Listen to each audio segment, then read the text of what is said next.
Lo lived a simple life, but the peace of his village was about to be destroyed. In an instant, everything crumbled. His village, his people, his hopes were swept away. Now, Lo must become the strongest to rescue his people from the island of gods. In Tully Village, young Lo is busy chopping firewood with his axe, living a simple, hard-working life. With the work done, Lo, a 16-year-old boy, wipes sweat from his brow, satisfied with his completed task. As a friend calls him to sharpen a blade, clumsy Yuna runs and violently collides with Lo, screaming. Yuna shakes Lo. Annoyed, he accepts being used as a tool, yelling that his situation is not good at all. Changing the subject, Yuna invites Lo to leave the village via a secret path, but her grandmother appears and forbids them. Grandmother hits Yuna, furiously reminding her of the rule prohibiting them from leaving the village under any circumstance. In the village square, Lo watches frustrated as grandmother tries to break up a fight, thinking, "Seriously, why is it always like this?" Yuna yells she no longer wants to do things with Lo, as their opposing personalities always cause trouble between them in the village. Surprising the robust villager, Lo changes his mind and decides he will help, despite his initial hesitation about the task. Lo reflects on how the villagers welcomed him as family, and decides he wants to repay all the kindness he received from them. With a sincere smile, young Lo declares his love for the village, saying he likes everyone who lives there. A robust villager cries with emotion, offering Lo a home, which he politely declines, as he already has one. As he walks away, Lo reflects that what truly matters to him are the people of the village, not material possessions. In stark contrast, a scene shows Yuna trapped in a cage, screaming for freedom, while an elder calls her an unwanted child. Yuna, confined, asks her grandmother why they are imprisoned. Grandmother replies they are hated, but time will fix everything. On an ordinary day in the village, Lo finishes his daily task of fetching water from the well, feeling satisfied with the work done. Upon finishing his work, Lo is surprised to see Yuna secretly calling him from behind a wall, asking for silence with a shh. Yuna brags about how easy it is for her to sneak out of the house, but Lo reprimands her, saying it's nothing to be proud of. Yuna tries to convince Lo to leave the village, but he fears grandmother's scolding. She reassures him, saying it will be for a short time. With a knowing smile, Yuna promises Lo there's a special landscape she really needs to show him, piquing his curiosity. After running through the forest, Yuna leads him to a cliff and reveals a breathtaking view, presenting it as the world outside. With eyes shining in fascination, Lo is completely awestruck by the immensity of the world he never knew existed. Yuna gazes at Lo with a gentle smile, recalling the peaceful moments they shared in their village before tragedy struck. Showing Lo a book, Yuna asks him about the rules of the outside world, sparking his curiosity about life beyond their village. Lo reflects that the outside world also has rules, while Yuna smiles, excited by the possibilities this represents for her future. With clenched fists, Yuna enthusiastically declares her dream of becoming a respected adventurer, competing with rivals worldwide. Full of energy, Yuna excitedly tries to convince Lo to join her, as he silently watches her from the ground. With arms open beneath the sunny sky, Yuna enthusiastically invites Lo to embark on a grand adventure together. To persuade him, Yuna reminds him of a terrifying moment when a giant bird attacked her in the past. She recalls that when she was just 5 years old, it was Lo who bravely saved her from the enormous creature's attack. Yuna gesticulates animatedly as she describes an event to Lo, confirming that a strange green light that went wung wung truly appeared. With a smile, Yuna reveals she knows Lo's secret. Though he seems distracted, she knows his true strength. Lo listens, surprised, as Yuna asserts that when he gets serious, he becomes stronger than anyone else. Yuna extends her hand to Lo with an infectious smile, inviting him on a world adventure so he can shine. With a thoughtful look, Lo thanks Yuna, processing their recent conversation about leaving the village. Lo smiles and declines Yuna's invitation, explaining he can't leave because he loves the village too much to abandon it. Frustrated by his refusal, Yuna repeatedly strikes his head and calls him stubborn for his decision to stay. Yuna storms off angrily, yelling that he can stay stuck in the village while Lo merely wishes for her safe return. Sitting on the hill at sunset, Lo seems lost in thought, gazing at the horizon with an empty expression. Deciding it's late, Lo resolves it's time to head home, ending his moment of reflection. He stands, ready to depart, the sound of his boots on the earth marking the beginning of his return. Suddenly, something catches his eye. Lo looks up, shocked, and sees an immense island floating in the sky. Lo observes a strange presence in the twilight sky, wondering what that thing hovering over his village could be. Suddenly, an explosion of blue energy descends from the heavens. Stunned, Lo barely processes what's happening before everything vanishes. Desperate, Lo runs towards his home, trying to convince himself that everything is fine and nothing bad has happened. He finds only a smoking crater where his village once stood, thinking of Yuna, Grandma, and all the disappeared villagers.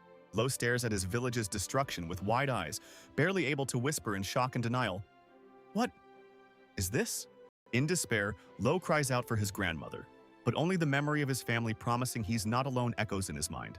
Devastated and in tears, Lo falls to his knees, unable to comprehend why such a terrible thing had to happen to the people he loved. Lo weeps bitterly, consumed by guilt and the pain of having been merely a helpless bystander as everything was destroyed. Adal finds young Lo amidst the rubble, lamenting that he arrived too late to save the village. Still in shock, Lo looks at Adal's imposing figure, who approaches him in the wasteland. Adal grabs Lo, desperately asking what happened to the village and its people. Lo cries out desperately, screaming and questioning what happened, while a man observes him with a tense, worried expression.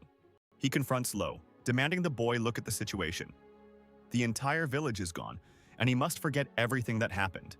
In his thoughts, the man pleads for Lo not to try and discover anything more, as there's no need for him to be sacrificed too. With tears in his eyes, Lo remembers Adal's words, knowing that when he's serious, he's stronger than anyone. In a flashback, Lo recalls that after losing his parents in a landslide, he was taken in and cared for by all the villagers. He remembers the villagers as kind people who couldn't ignore others' suffering, and who became his true family. Enveloped by an intense green aura, Lo vows he will go to the island, for it's impossible to forget his people. With tears of determination, Lo cries out that he will definitely bring everyone back, no matter the cost. Observing the boy, Adal recognizes him as the survivor of Rubel and reflects on his initial plan for him.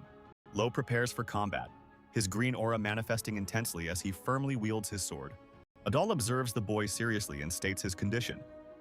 "If I see potential, I will train you." Lo's determination strengthens upon hearing the proposition, and he faces the imminent challenge with seriousness. Adal unleashes his overwhelming aura and demands Lo attack him with killing intent to prove his worth. Lo advances with his sword, unleashing a vibrant green energy in a swift, determined strike against his master. Adal awaits the attack, his own blade gleaming with a sinister red aura, ready for the impact. Adal easily blocks the strike, thinking that, as expected, Lo is just a novice with the sword. However, as their swords clash, Adal is surprised by the immense and unexpected pressure from Lo's attack. An extraordinary wave of prana is unleashed during the combat, showcasing an overwhelming power that engulfs the entire area.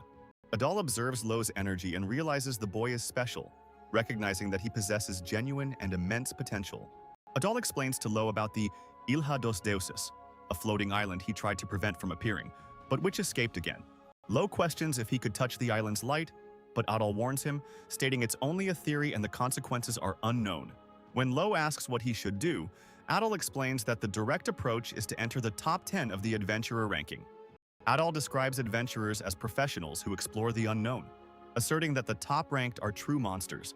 Adal reveals the ultimate reward to Lo, saying that upon reaching the top 10, he will finally be able to go to the Ilha dos Deuses. Adal warns that the Ilha dos Deuses is ranked number 1 in danger zones, a place from which few adventurers return. Lo faces Adal with a serious and determined expression, awaiting the knight's decision about his future. Adal then offers to teach Lo how to fight with a sword, giving the boy a chance to become stronger. Extending his hand, Adal instructs him to climb the adventurer rankings on his own to achieve his goal. Adal introduces himself as the rank 1 knight, the strongest of humanity, extending his hand to young Lo. Adal asks Lo's name, who stares back surprised, beginning the encounter that will change his destiny forever. As he shakes his hand, Adal promises not to go easy, for Lo was the first to knock him down with a single blow. Adal observes Lo's training, who realizes his mentor expects him to uncover the secrets of the Ilha dos Deuses on his own. Fallen on the ground, Lo torments himself with questions about his village's disappearance and the mysterious Ilha dos Deuses. He rises with his sword against the sunset, determined to find the truth behind the tragedy he experienced. With a face full of conviction, Lo swears he will climb the adventurer ranking to achieve his goal. Adal asks if Lo is prepared for what's to come. The young man firmly replies that he has waited for this moment for a long time. With a gaze full of resolution, Lo thinks of Yuna's dream, promising himself he will carry it with him on his journey. Watching the horizon, Lo agrees with his master, ready for what's to come, saying a simple yes. At 17 years old, Lo, the disciple of the strongest knight, is introduced. and his adventure towards the Ilha dos Deuses begins. In an office, Agent Look sleeps over her books while a voice warns her that it's almost time. Look wakes up in a panic, realizing she overslept and yelling, oh no, I completely overslept. A young agent from the Reconnaissance Bureau, Look, observes the situation with a serious expression, ready to begin her assessment. Her job is one of the most difficult professions, requiring specialized knowledge to judge and rank the world's best adventurers. Look fills with determination, stating that, as a low-ranking employee, she needs to strive for promotion and do what she desires. Frustrated, she complains that today's rankers are mediocre and the rankings are already fixed, questioning the purpose of her work. Look, the Bureau agent passionately declares that the value of rankings lies in their constant updates, revealing her obsession. Her senior agent calls her a ranking maniac, and Look enthusiastically agrees, with the senior concluding it's a severe case. Opening the door to a room full of adventurers, the senior agent muses that the rising star they seek might be among them. Look is surprised by the crowd, and the senior explains the commotion is due to Azaban Forest being added to the danger ranking. Look observes the candidates, identifying the elite mercenary Owl Darkus and the young prodigy archer, Eddie Markman, in the crowd. The analysis continues as she notes the presence of knights, sailors, and even guides, all vying for the same title. Look excitedly explains that the adventurer title is highly coveted, as it's essential for entering special territories. Lo approaches the counter to register, and the agent explains that the Bureau evaluates deeds to determine rankings. As they walk to the exam site, Look casts an admiring, blushing glance at Lo, who strides forward with determination. The senior agent comments it's been a while since she had to explain what the Bureau is, while Look calls the rookies country bumpkins. Before the candidates, the senior agent announces the start of the registration exam, detailing that approval depends on 3 tests. Lo recognizes candidate number 53 as the cold-eyed person, while Look is shocked to see his exam results. Look is incredulous to find all of Lo's answers are wrong, lamenting that the exam doesn't consider participants from the interior. 2 hours later, the next phase is announced. A treasure hunt where candidates must collect items from a list to score points. With the signal to begin, the practical exam starts, and all candidates bolt in a frantic race into the forest. Look appears thoughtful and flushed as her senior comments on the candidates starting the evaluation test in the forest.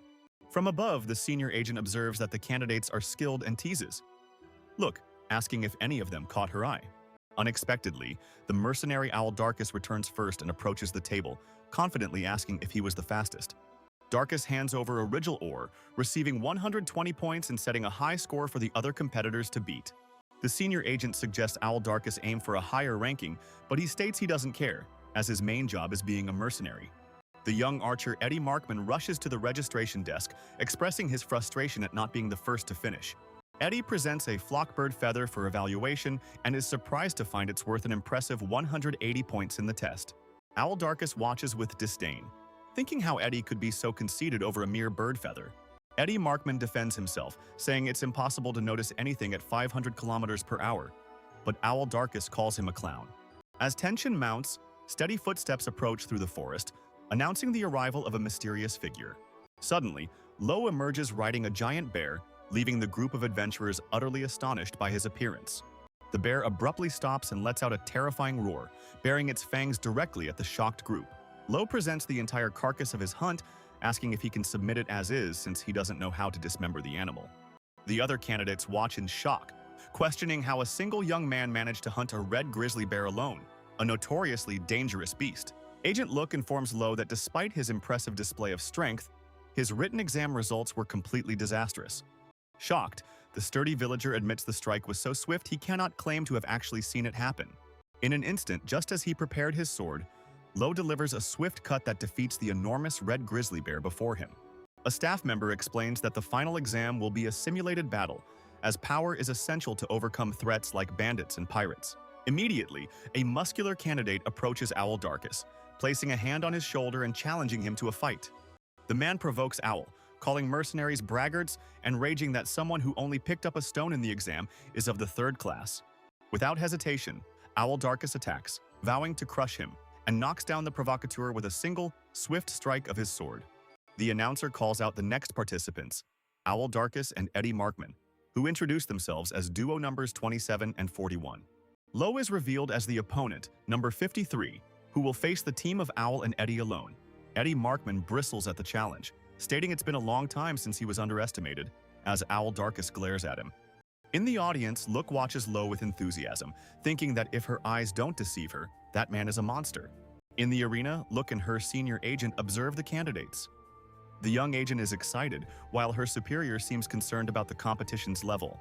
Among the competitors is Owl Darkus, leader of the Red Wolf Mercenary Company, who introduces himself wielding his characteristic scimitar. Owl's reputation precedes him, as he alone defeated 7 mafia executives, making his company famous in the past year. Another notable candidate is the young Eddie Markman, heir to the famous Markman family of archers, who introduces himself with his bow in hand. Eddie is a true prodigy who, after elite training, was registered in the archer rankings at just 5 years old. Lo's opponent is introduced as Eddie Markman, an archery prodigy whose skills are renowned and fitting of his lineage. Lo and Eddie clash in a fierce and swift combat, their blades colliding and creating a shower of sparks in the air. Spectators are shocked by the speed, with one admitting he can't see the fight, only hear the sounds. The exchange of blows continues frantically, and Eddie seems surprised by Lo's intensity and skill in combat. Eddie Markman leaps into the air, preparing a swift attack with his bow, while Lo braces on the ground, ready to intercept the arrows.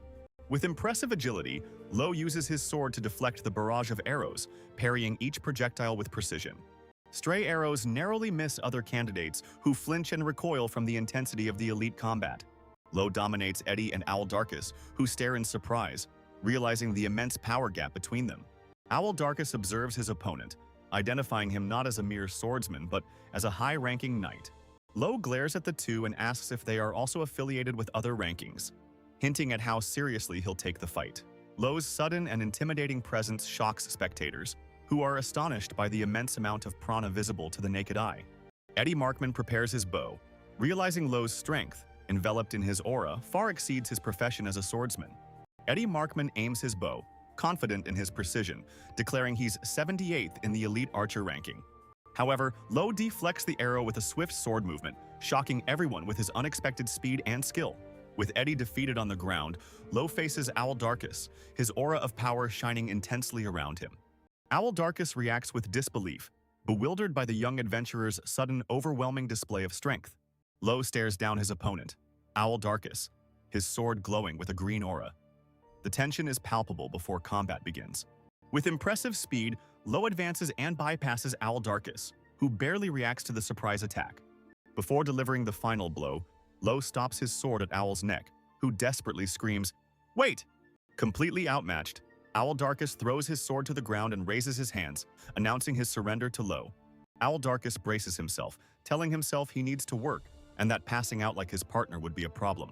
Impressed by Lo's aura, Owl Darkus calls him a monster and wonders about his true identity.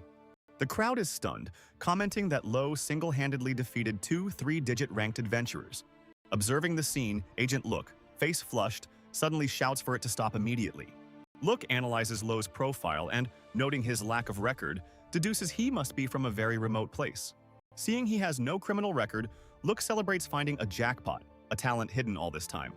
When she rushes to recruit him, Look finds him already surrounded by other agents also vying to be his exclusive representatives. Face in shock, she despairs, realizing she arrived one step too late to secure the rookie. Confused by the proposal, Lo asks what exactly an exclusive scouting agent is, not understanding the offer he received. Look rushes to explain, stating that an exclusive agent is assigned to a single ranker to frequently update their rankings. She emphasizes the advantage. Instead of waiting for the bureau, an exclusive agent can update Lo's ranking on the spot. Look shows a special terminal, the Rank Tell, explaining that it allows access to the latest information at any time. Look excitedly suggests that to climb the rankings, Lo should hire a certified exclusive agent like her. Lo considers the offer, thinking that to efficiently climb the rankings, he'll need specialized help. Turning to a surprised Look, Lo states he will accept the help, but he has a condition. Lo addresses the crowd of agents present and begins to present his condition for all to hear. Lo faces the crowd and asks if anyone can place him in the top 10 of the adventurer rankings, shocking Look and the others. The present officials whisper, admitting his sword skills are excellent, but doubting it's enough to enter the top 10. Ignoring the comments, Lo turns his back and walks away with determination, while a surprised Look lets out an "Ah!" seeing him leave. Look catches up to Lo and directly questions his ambition to enter the top 10, wanting to know the reason behind his goal. Lo coldly dismisses her, stating his reasons for climbing the ranking are none of her business, and continues on his way. With a determined expression, Look refuses to be ignored and insists on participating, declaring, "Then let's make it my business." Look offers to be Lo's exclusive agent, confidently promising to take him to the top 10 of the adventurer rankings. Without hesitation, Lo turns his back on the proposal and begins to walk away, leaving Look completely shocked by his attitude. Annoyed, Look shouts that she's an agent before she's a child. Lo retorts that, honestly, she's also just a child. Lo coldly rejects her, stating he wouldn't hire her anyway, leaving Look stunned by the direct and unexpected refusal. Look approaches Lo, explaining she has a great responsibility and, to fulfill it, she wants to team up with him. Enveloped in an aura of power, Lo declares his firm resolution to go to the island and bring everyone back. Lo agrees, saying he also has something he needs to do, sealing their partnership before the Grand Bureau building. Look shows Lo the room she rented, telling him he can use the place as his base for now.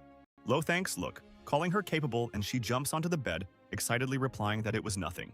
Determined, Look promises to prove her competence in a week and make Lo beg to have her as his agent.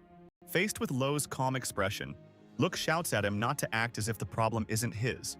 Look comments that Lo seems distracted, and he calmly admits he hears that often, showing his serene personality. Look shows Lo the exam results on her device, revealing his adventurer ranking, 2,728th. Faced with Lo's indifferent reaction, Look insists that for the Bureau, the achieved number is the embodiment of talent. Look checks her device and confirms that the fighters Lo faced, Owl and Eddie, also have multiple rankings on their records. With a thoughtful expression, Look suggests that Lo should also register for multiple rankings to take advantage of the benefits. Lo turns his back on Look, stating he isn't looking for work, and she comments that even after knowing him for a short time, she already understands him a bit.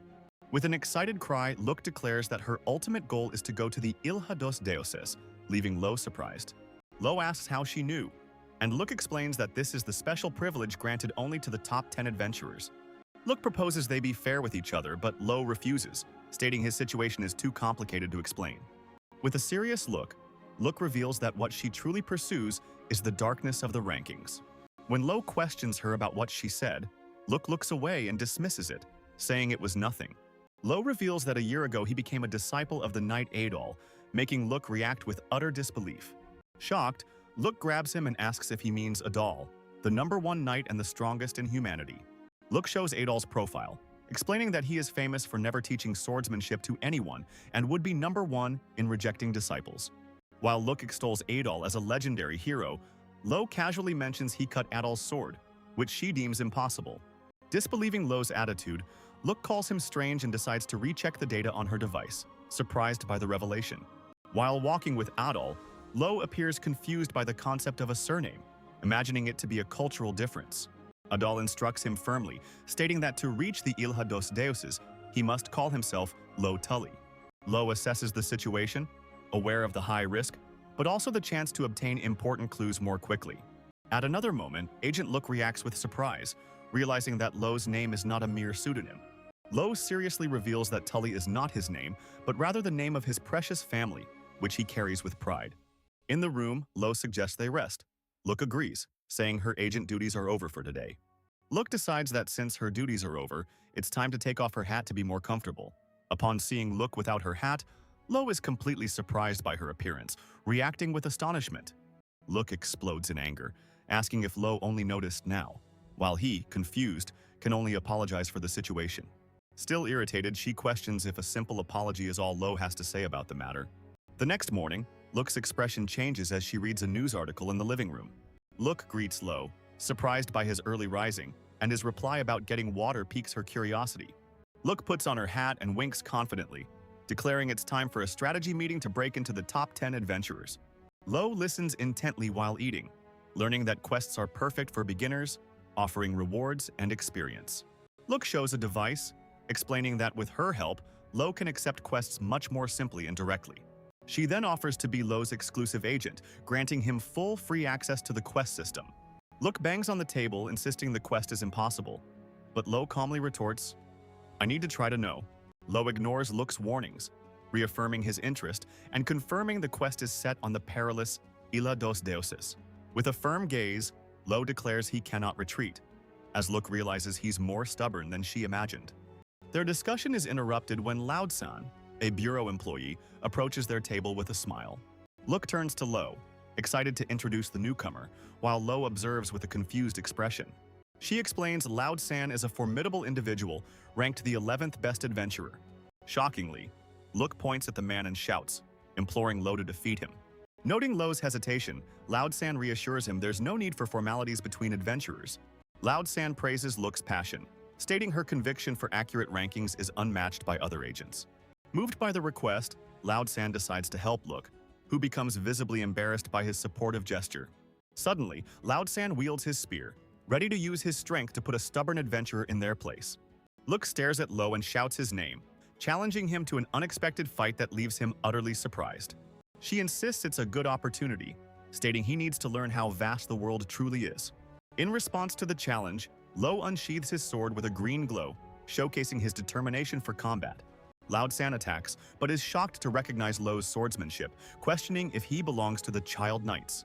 In a swift counterattack, Lo dodges the blow and presses his blade against Loud-san's neck. Despite the blade at his neck, Loud-san claims to be relaxed and easily pushes Lo back, demonstrating his superiority. As he's repelled, Lo analyzes Loud-san's aura, realizing his opponent's energy is far greater than his own. Loud-san stares at Lo with disdain, saying there's no point in playing dumb, as the glow of prana isn't something one simply acquires. Caught off guard, Lo reacts with confusion upon hearing his opponent's words, questioning what enchantments truly are. Loud-san begins to chant a spell, his form glowing intensely as he invokes the power of the fiercely galloping horse. Loud-san adjusts his glasses with an air of superiority, staring at his opponent with full confidence before initiating the attack. Lo is shocked to witness the display of power, barely able to believe what he's seeing and thinking. Loud-san attacks, declaring that an ordinary sword cannot block his enchantment while Lo prepares to counter. In a flashback, Adal tells Lo that his prana control is still rudimentary, but he will soon learn new techniques. Adal asks Lo to observe closely and demonstrates the flash blade, the simplest of techniques, slicing through the air with speed. Loud-san creates an energy shield to defend himself, noting the incredible speed of Lo's attack. Despite admiring Lo's skill, Loud-san reflects that the power gap between them is still too vast. A circle of golden swords descends upon the arena, engulfing Lo and his opponent in an overwhelming large-scale attack. Look watches the scene with wide eyes, shocked and powerless before the magnitude of the unfolding magic attack. Lo lies on the ground, utterly defeated and wounded, staring into the void after the overwhelming battle. With his back turned, the trench-coated man observes the outcome of his victory, contemplating the battle scene. Loud Blowerward, the 11th ranked adventurer, is announced as the victor, leaving Lo behind. Look asserts that Lo must understand now, and Loud-san replies that she speaks with too much confidence. Loud-san observes the fallen knight and tells Look that she believed Lo would win until the very last moment. Look processes the battle's outcome, her expression revealing deep concern for the danger Lo faced. Look despairs, resolving to prevent Lo from facing other knights, and Loud-san agrees, warning that he could die. Loud-san walks away, admitting to himself that had Lo used certain abilities, he might have been defeated. In a brilliant vision, a hand reaches out as a mysterious voice apologizes directly to Lo. Lo finally opens his eyes and finds himself in an infirmary bed, his body completely covered in bandages after his last fight. Beside him, Agent Look greets him with surprise, asking if he's finally awake after so long. She explains he's in the infirmary of the Bureau de Reconocimiento and says he slept for an entire day. Look relays the doctor's diagnosis of accumulated mental fatigue, expressing her concern for the burden he seems to carry. With a serious and determined expression, Lo seems to have reached an important conclusion about what happened to him. The memory of a magic attack with spears of light haunts him, and Lo remains silent, reliving the moment in his mind. Look silently watches Lo, sensing his anguish and waiting for him to share what he's thinking. Lo turns to Look, saying he has something important to tell her, and directly questions her about enchantments. Loud-san explains that enchantments are genetic powers of certain tribes, like warriors who inherit the legendary dragon's blood.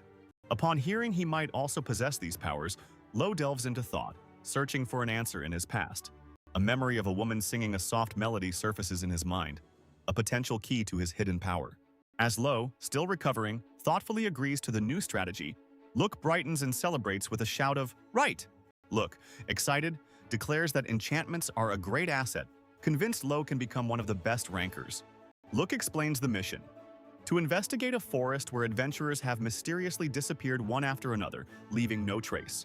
Look presents a mission to Lo, assuring him that by solving the disappearances, his ranking will drastically rise.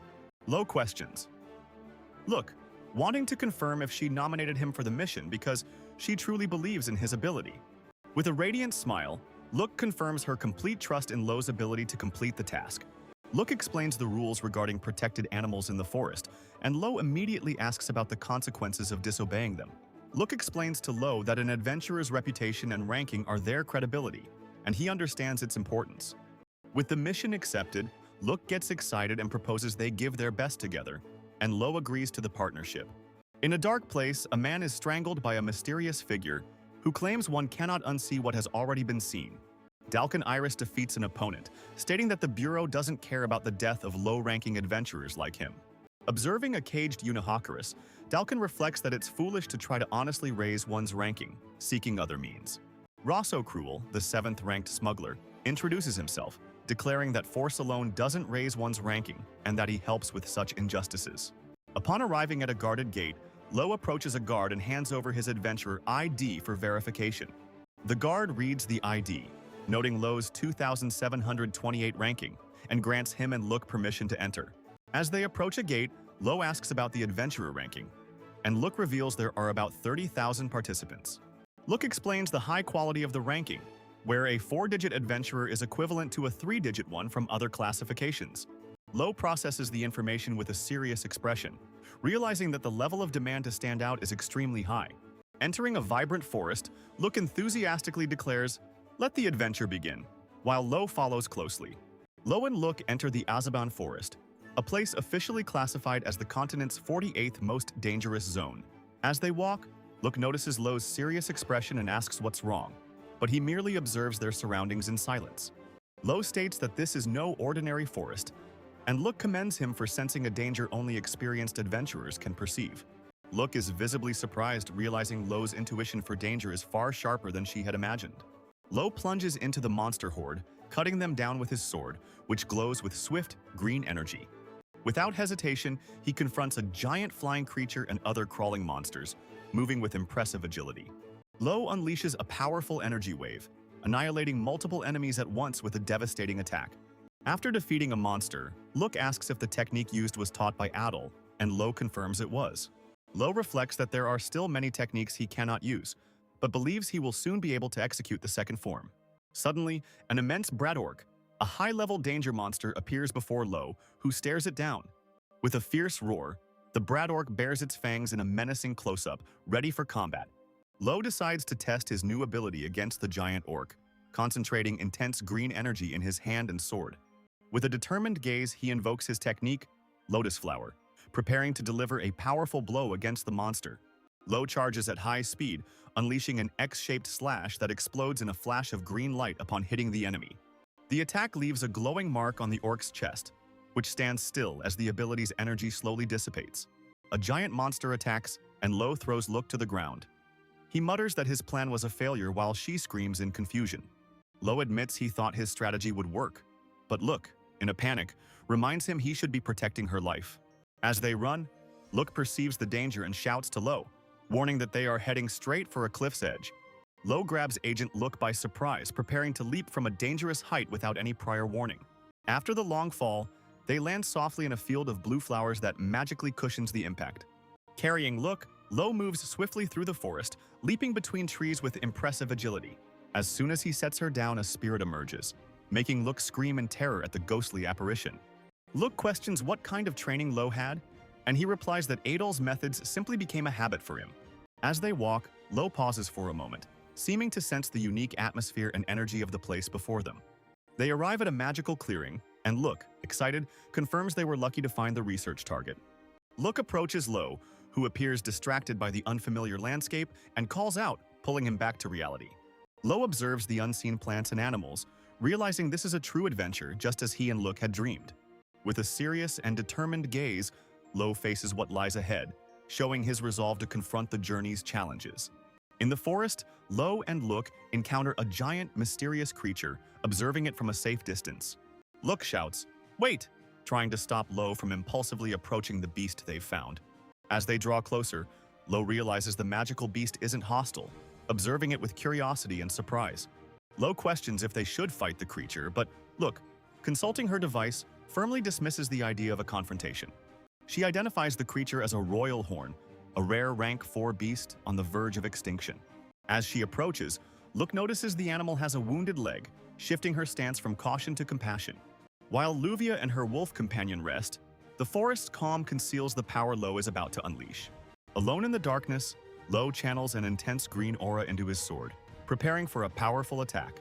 With a shout of "Middle Lotus," Lo unleashes a devastating energy slash, illuminating the forest with his power. The attack strikes a tree with full force, showcasing the destructive result of his new ability. Exhausted, Lo wipes sweat from his face, admitting to himself that his current efforts are futile. He collapses, utterly exhausted, in the forest clearing, succumbing to fatigue after the failed training.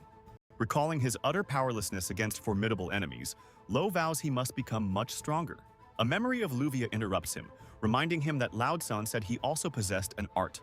Meditating in the forest, Lo realizes his healing ability isn't magic, but rather a form of art he masters. Luvia is startled to see the creature thrashing, and explains that the animal suddenly became agitated for no apparent reason. Lo steps away, confident the creature is better, while Luvia notes that the royal horn has a high recovery rate.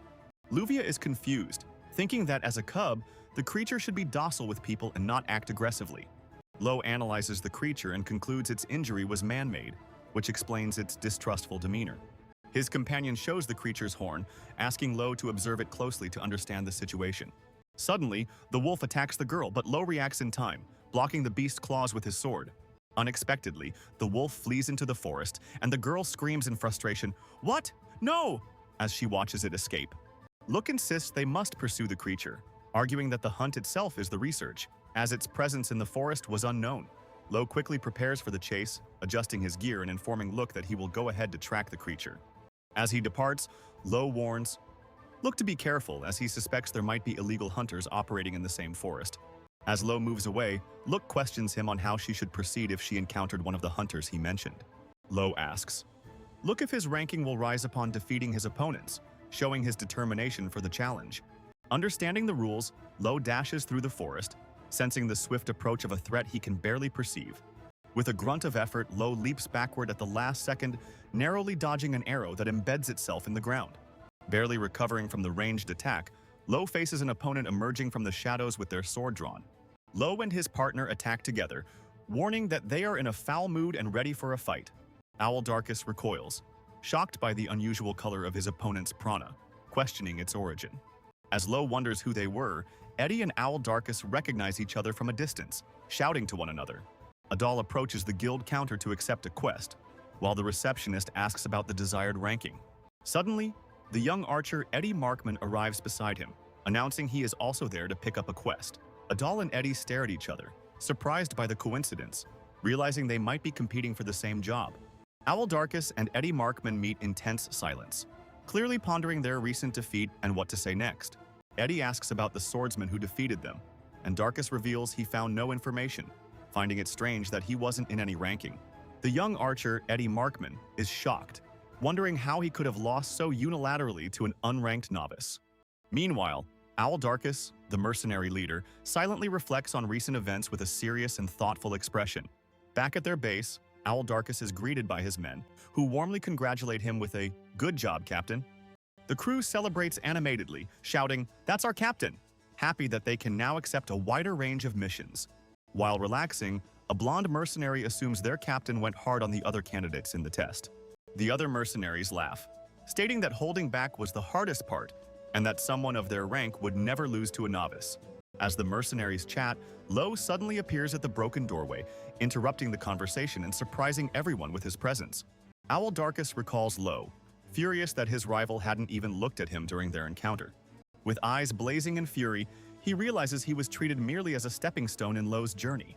Moved by humiliation, Owl Darkus shocks his team by announcing they will triple their training starting tomorrow.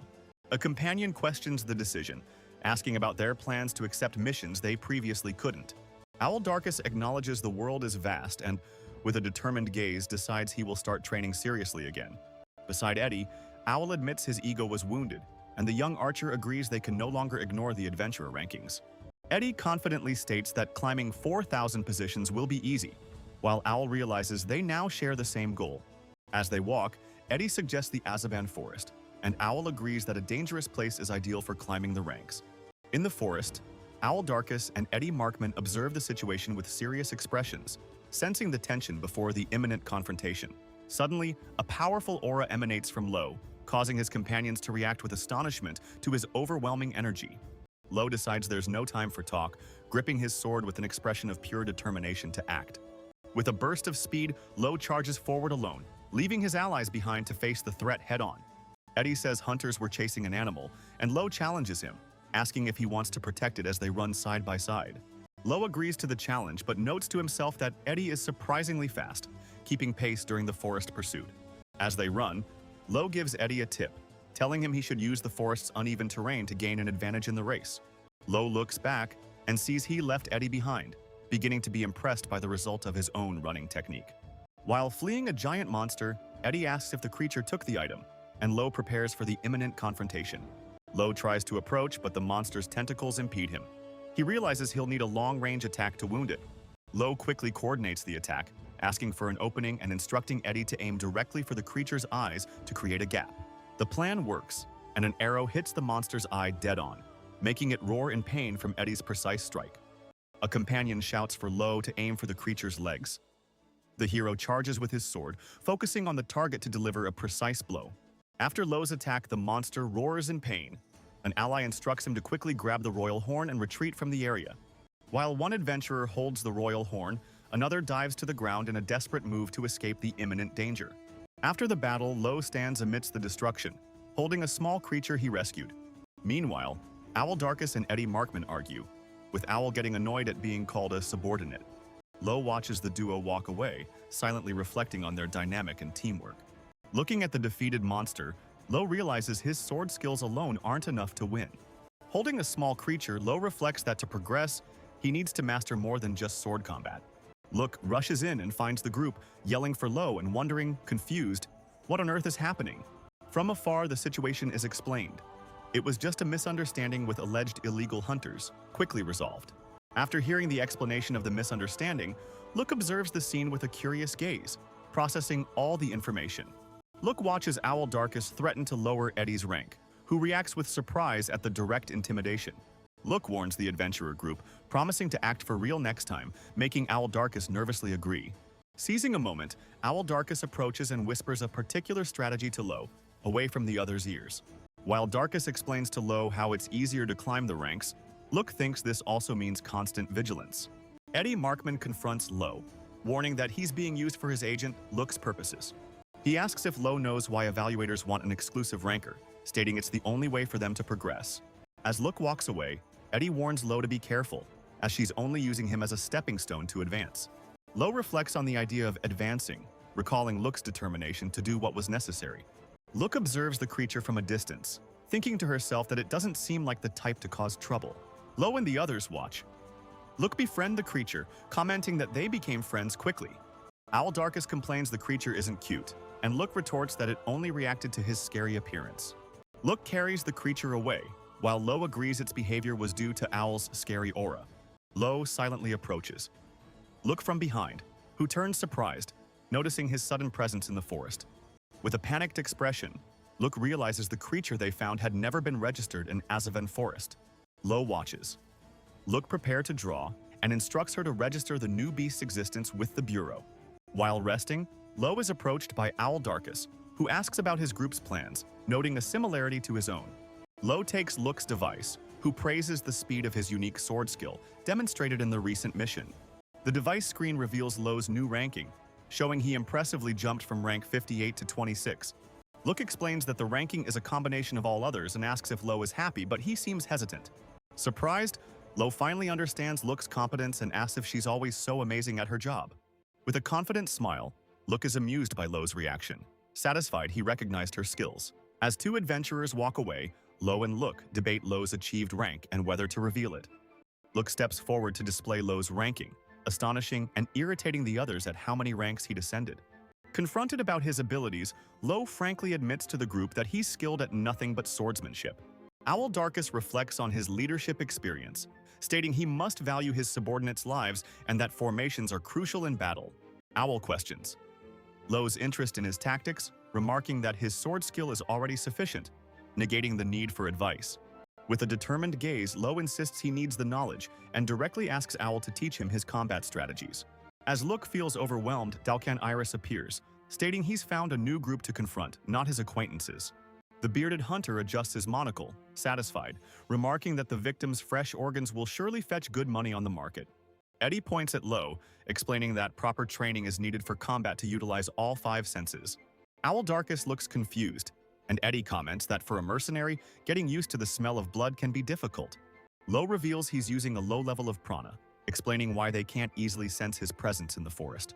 Adal explains that prana is a fluid talent, instructing Lo to focus his consciousness on the area he wishes to enhance. Adal and Eddie are shocked by the released energy, with Eddie exclaiming it's an overwhelming amount of power. Lo concentrates to enhance his senses and unleashes an energy burst that completely devastates the surrounding landscape. In a glimpse of madness, Lo's face contorts, showing he's being consumed by the overwhelming power he unleashed. Sensing a presence, Lo charges with his sword drawn to protect Look, who remains frightened in the rear. Lo senses someone approaching, while a worried Look calls his name beside her creature. After the impact of a powerful attack, Lo is thrown to the ground, stunned and wounded by the force of the surprise blow. Dalkan Iris appears, mocking Lo's prana and revealing he used the leaked energy to track him. Lo and Eddie are confronted by Dalkan Iris. Eddie recognizes him as a triple-ranked adventurer, far stronger than them. Look confirms the man's identity, telling Dalkan that with a career like his, it's obvious he's famous. Look reveals Dalkan's past, a fool who committed a crime and fell in rank, as he smiles maliciously. The bearded hunter arrives, panting and complaining about the speed. Dalkan simply insults him, saying he's just slow. The bearded hunter underestimates Look upon encountering her, calling her a civilian, unaware she's ready for confrontation. Surprised, the man reacts upon hearing his nickname, Cruel Russian, realizing the girl is well informed about him. Look reveals his full identity, declaring himself the 76th black market dealer in the criminal rankings. Dalkan Iris appears with a smug smile, revealing he's also interested in the unicorn Lo's group seeks. Look is shocked to see Dalkan and furiously questions him, yelling, "Why are you walking with that guy?" Outraged, Look accuses Dalkan of lying solely for money, but he reprimands her for jumping to conclusions. Dalkan clarifies his motives are purely commercial, explaining he allied with the hunter to sell and buy goods. Dalkan Iris reveals to Look that rankings can be bought if one truly wants them, mocking the system the agent respects so much. Without warning, Lo appears from behind and attacks Dalkan Iris with his sword, attempting to surprise the arrogant adventurer. With disdain, Dalkan Iris blocks Lo's blade with his bare hand, questioning the origin of the sudden attack. Eddie Markman aims at Dalkan, declaring he cannot allow someone as dangerous as him to roam freely through the forest he's patrolling. Finding the situation annoying, Dalkan Iris decides to resolve everything in his usual manner, unleashing a massive burst of purple energy upon his opponents. With a cry of "Die!" Dalkan lunges with a devastating punch towards Owl Darkus, who is paralyzed beneath him. Incredulous at the imminent attack, Owl Darkus can only think no, unable to react to the approaching deadly threat. Terror grips Owl Darkus as he faces his inevitable end, realizing in his thoughts, "I'm going to die." Dalkan Iris, enveloped in a purple aura, fiercely charges to attack Lo, who braces for impact in the middle of the corridor. Dalkan Iris demands to know his opponent's identity, but Lo counters with the same question as their energies violently collide. The collision of Lo's green and Dalkan Iris's purple auras results in a massive explosion that reverberates throughout the location. In the forest, Lo and Dalkan Iris clash violently, unleashing green and purple energy auras that explode around them. Dalkan Iris smiles menacingly, while Lo observes him and wonders if this intimidating man could be an illegal hunter. Without hesitation, Lo advances and unleashes his whirlwind attack, launching a powerful wave of green energy against his new enemy. Dalkan blocks the blow with ease, scoffing at the use of prana. Lo is shocked to realize his attack didn't even touch him. As they climb, Adal reveals Lo is a special case, explaining that one usually needs to be a master to awaken prana. Adal defines prana as a hidden power, awakened through intense and deep study, regardless of the weapon used. Adal barely finishes speaking about the implications of knowing prana when a mysterious force hurls Lo down the mountain. Facing his opponent, Lo draws his sword with a serious expression, preparing for the imminent combat ahead. In the distance, Look shouts a warning to Lo, revealing that his opponent, Dalkin, is 12th in the boxing rankings. Look continues the research, discovering that Dalkin also holds high rankings in beast taming and grip strength. Dalkin Iris asserts himself as a warning echoes about his world-class power, ordering no one to approach him. Dalkin turns to Look, complaining that having a record keeper nearby revealing information is truly annoying. With his hand charged with dark energy, Dalkin decides he will crush Look first and prepares for the attack. To Look's astonishment, Dalkin demonstrates his overwhelming strength by uprooting and lifting an entire tree with a single hand. With a cry of "Die!", Dalkin Iris delivers a crushing blow, sending a shockwave that obliterates the surrounding trees. Lo moves at high speed, enveloped in a green aura, to intercept the attack and protect Look, gasping from the effort. Observing Lo's defense, the bearded hunter comments to his partner, "You've got some strange prana there." Dalkin Iris confirms he will capture Lo as planned, but adds with a sadistic smile, "That is, if he lives." From an elevated position, Eddie Markman fires an energy arrow, warning them not to forget him and his companions. Dalkin Iris, however, blocks the attack with a single punch, demonstrating overwhelming force and disdain for the archer's effort. A massive explosion of purple energy devastates the landscape, flinging Dalkin's opponent with overwhelming force.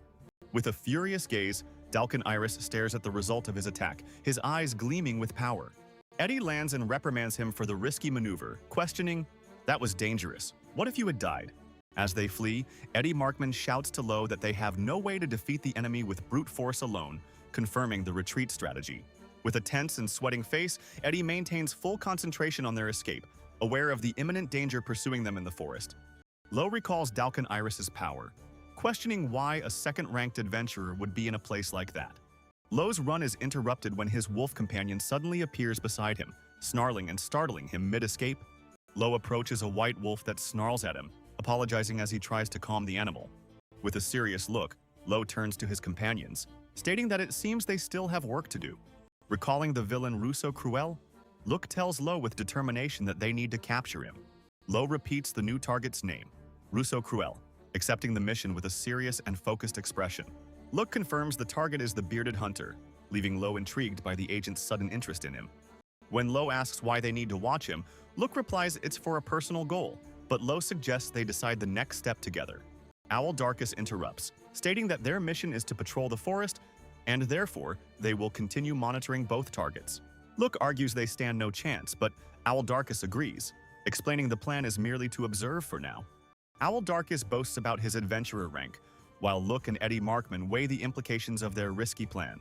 Motivated by the promise of rising thousands of ranks, Eddie is energized by the plan, despite the image of a dangerous monster surfacing.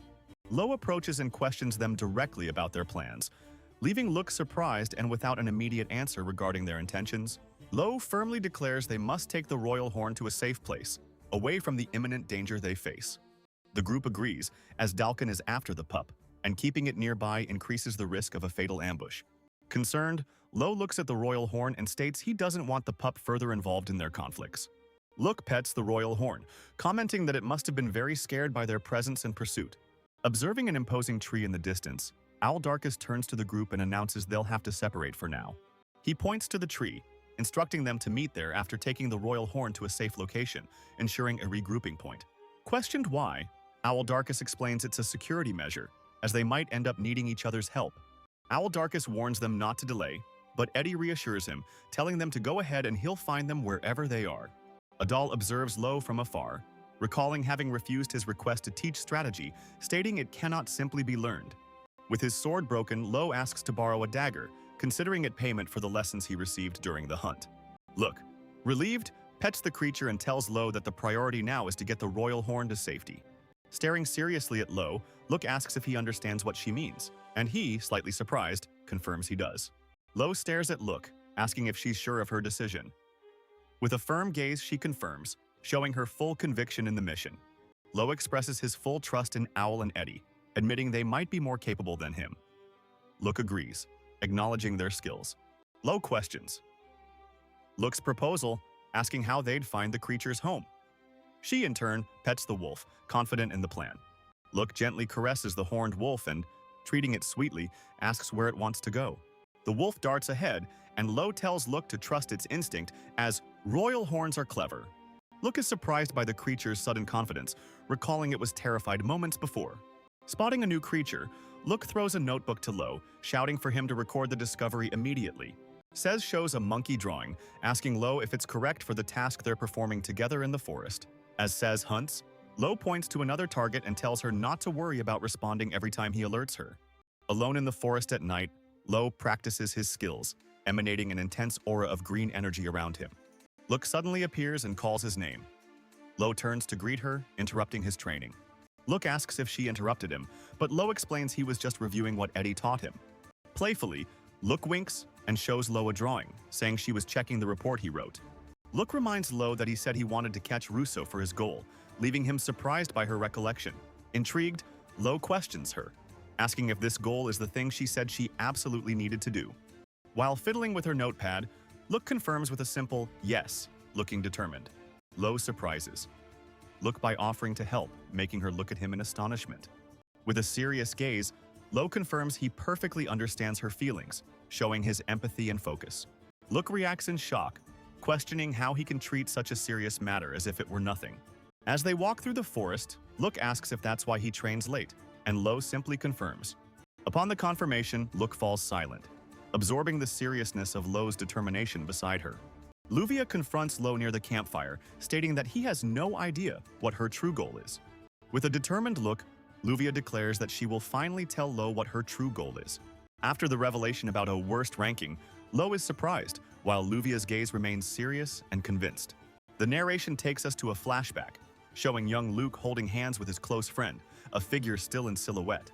Sitting on a park bench, Luke's friend asks about his future, and he confirms he intends to become an appraiser. With clenched fists, Luke passionately declares his dream of becoming the #1 appraiser to record the history of the greats.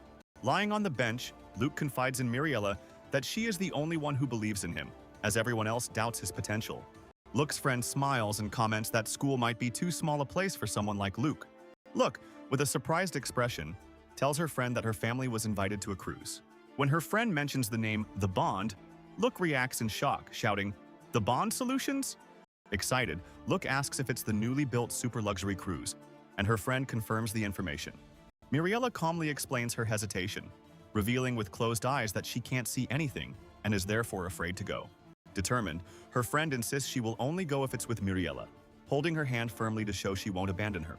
Facing her friend, the girl makes a heartfelt promise, shouting that she will hold Miriella's hand the entire time. A young Miriella says she will ask her father, as she and her friend share a radiant smile, full of hope.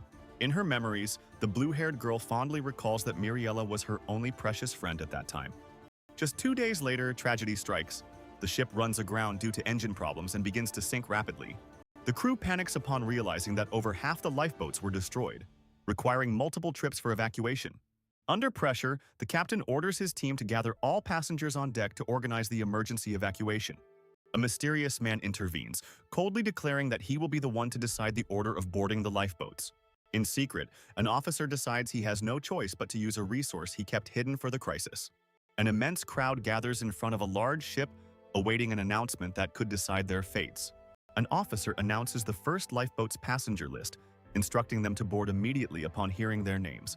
As names like Lucas Nixon and Oliver Crow are called, a little blue-haired girl looks up full of expectation.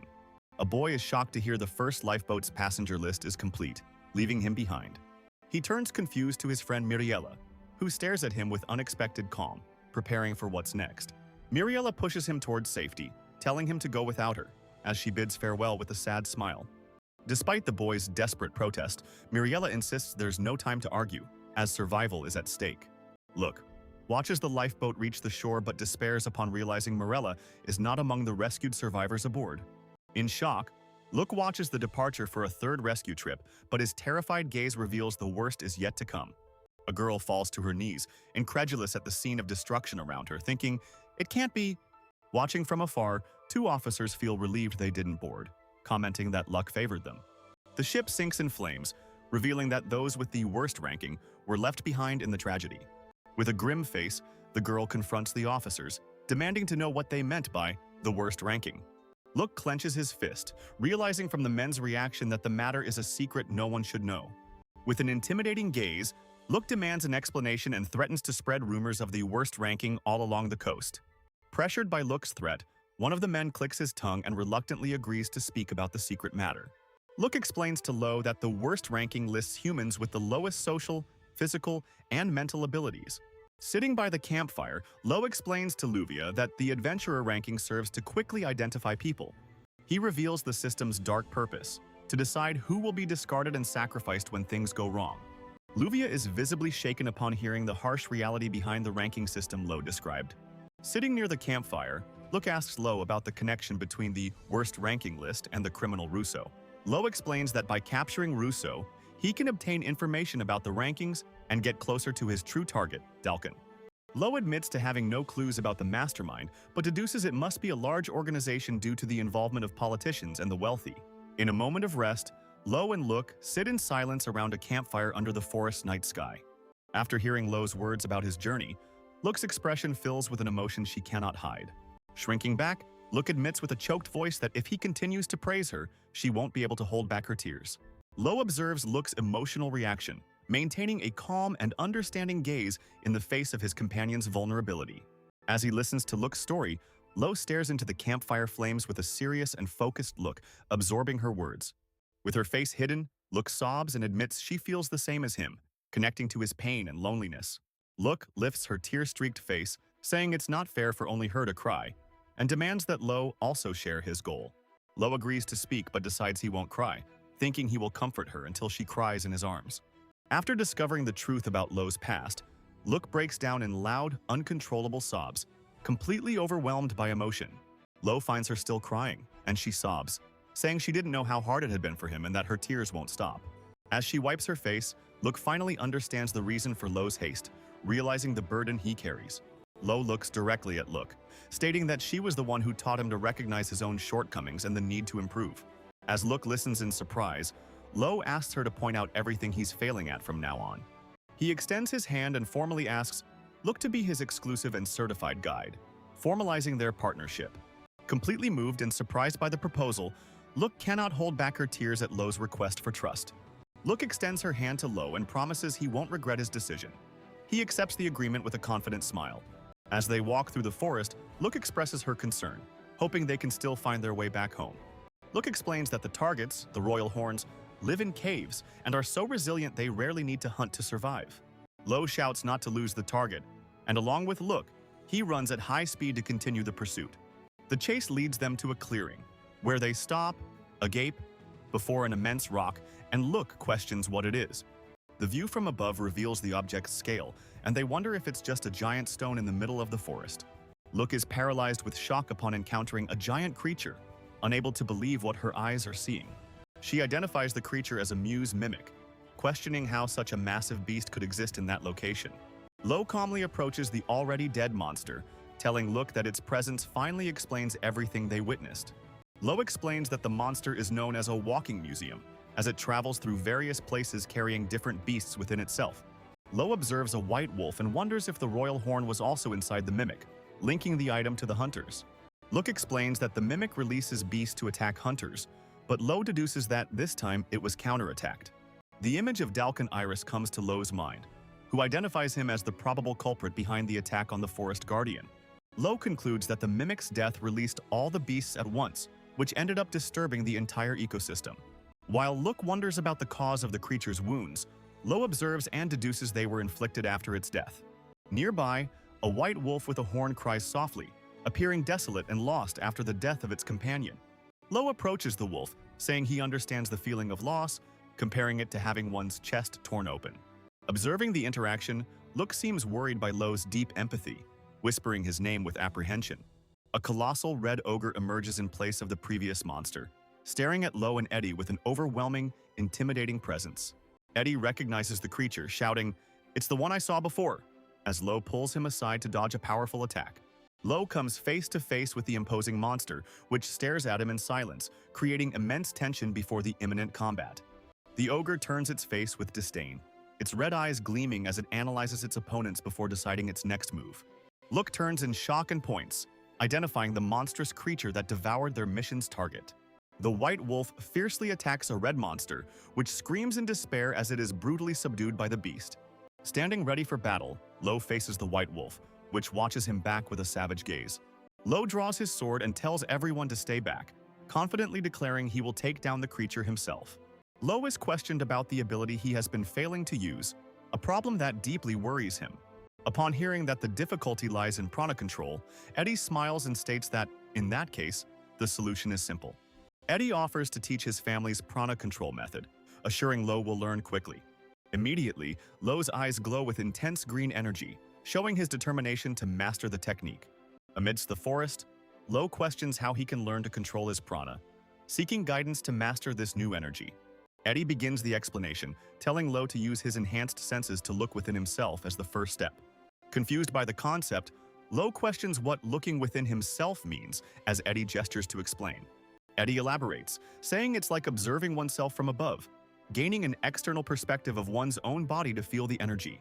Lo remembers his master's words, which said his excess prana would make the technique work like a charm for him. Facing a colossal monster breaking free from the rock, Lo begins gathering immense prana, his green aura exploding. He unleashes all accumulated energy in a powerful sword strike, creating an arc of destructive green power against his enemy.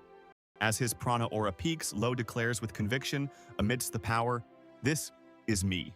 Enveloped in an intense green aura, Lo concentrates for the fight, but realizes his prana's movement is messy. Facing the red beast's roar, Lo prepares for the imminent combat, while Look and the others observe from a distance. Lo executes his second technique, the Lotus Flower, in a swift attack, leaving Look astonished and wondering if it worked. Lo unleashes a barrage of blows, declaring his attack is endless and he will finish everything at once. With a focused gaze and the metallic clang of his blade, Lo prepares for the final decisive blow. Lo unleashes a massive energy explosion, concluding his attack with a devastating impact that illuminates the skies. Look watches in complete shock and awe, unable to believe the magnitude of power she just witnessed. Lo approaches the aggressive white wolf, trying to calm the beast by asking it not to be afraid. He kneels to show he's no threat, extending his hand and stating he's not an enemy.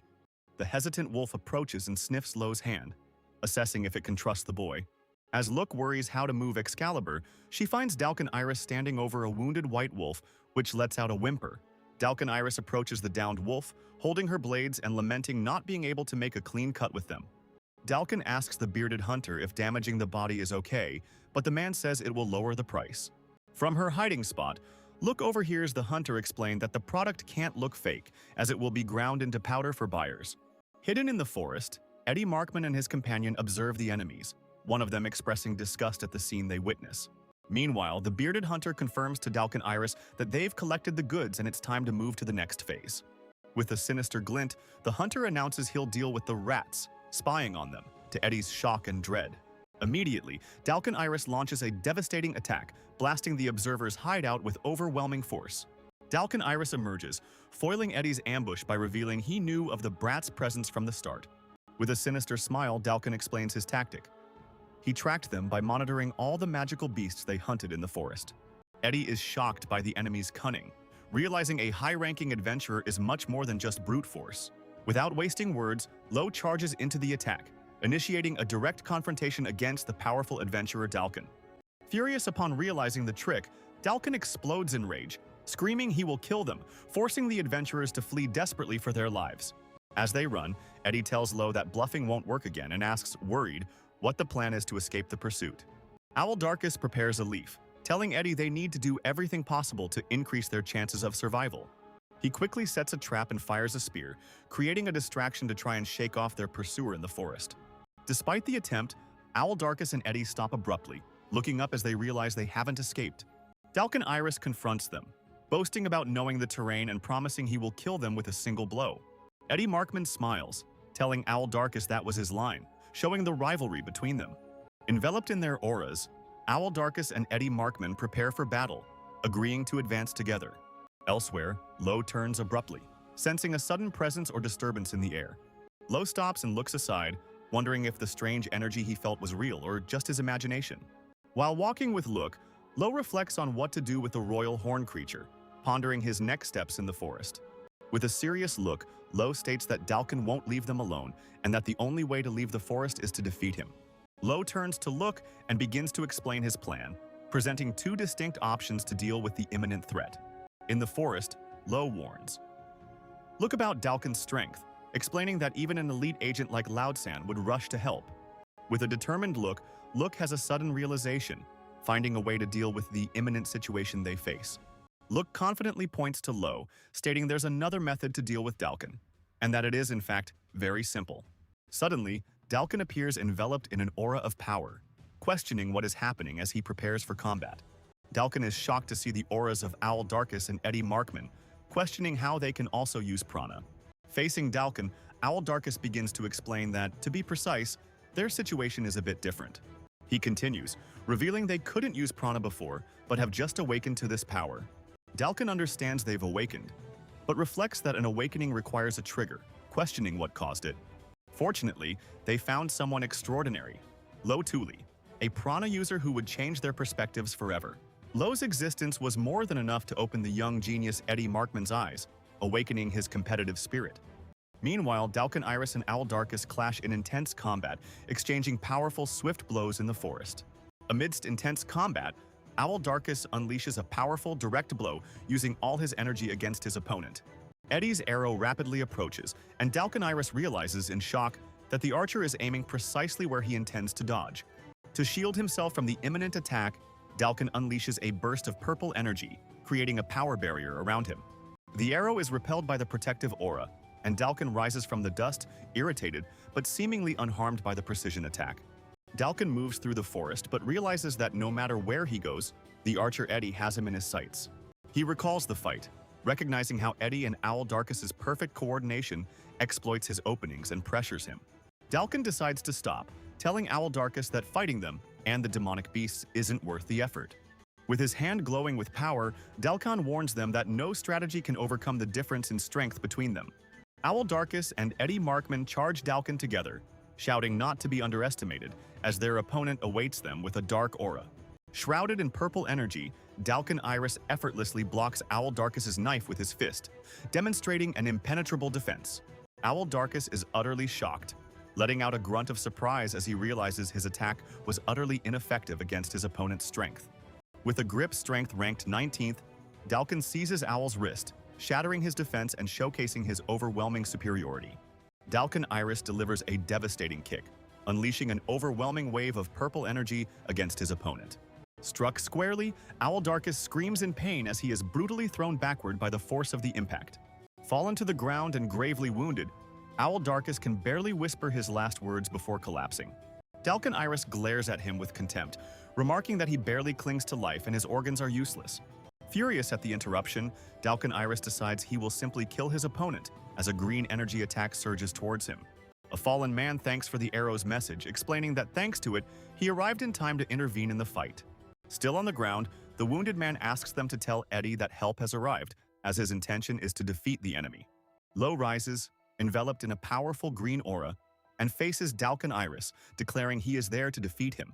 The bearded hunter watches the caged children, impatiently noting Dalkin's delay.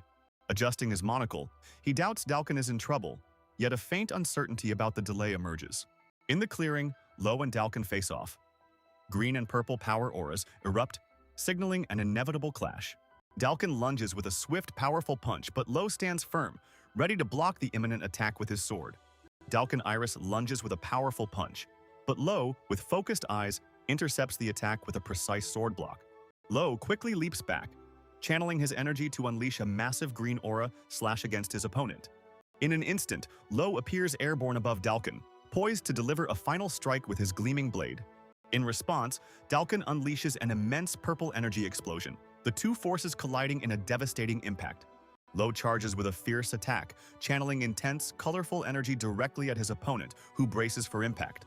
He stomps hard, kicking up dirt and debris as he swiftly repositions to continue the intense, challenging combat. Lo remains silent, his gaze focused and serious as he assesses the battle, processing his adversary's words. Dalkin Iris watches him with disdain, stating his movements improved minimally, almost insignificantly. Dalkin Iris unleashes his dark energy, claiming Lo still doesn't understand, as the young adventurer dodges the devastating attack. Ignoring Lo's sword, Dalkin Iris advances with impressive speed, delivering a potent, energy-charged punch. Dalkin Iris attacks furiously, questioning Lo's lack of sword use. He smashes the ground, charging and screaming for his opponent's death. Lo explodes in a green energy aura, leaving Dalkin Iris shocked and bewildered. Enveloped in his aura, Lo rapidly advances and delivers a powerful blow directly to Dalkin Iris's chest. Dalkin Iris accuses Lo of copying techniques, scoffing at his power as a mere prana trick. As Lo glares with determination, he questions if Dalkin's methods can even be called a technique. Lo focuses, recalling advice to use his mind to outwit a stronger foe, not engage directly.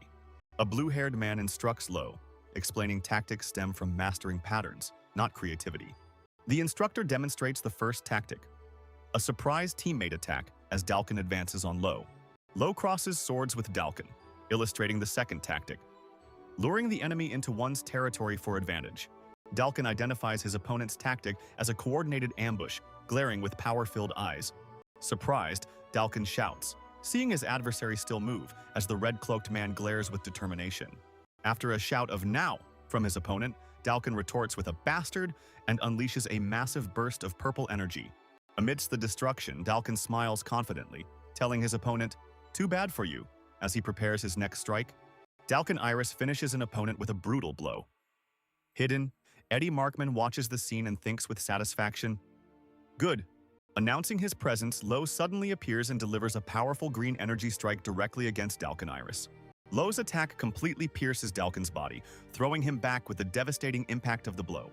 Surprised, Lo wonders what, upon seeing Dalkin rise, enveloped in a dark aura and screaming in fury. Lo defends with his sword against Dalkin Iris's energy punch in a brutal clash of forces. Dalkin Iris acknowledges that Lo blocked his attack, but arrogantly warns that the fight has come to an end. Dalkin advances with his energy-charged fist, shouting that he will crush Lo once he hits the ground.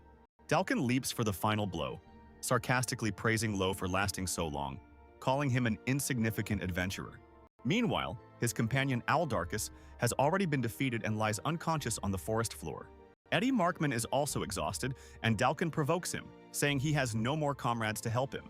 With his face contorted in fury, Dalkin shouts at Lo, ordering him to finally die in silence. Lo kneels and extends his hand in a peaceful gesture, trying to calm the situation.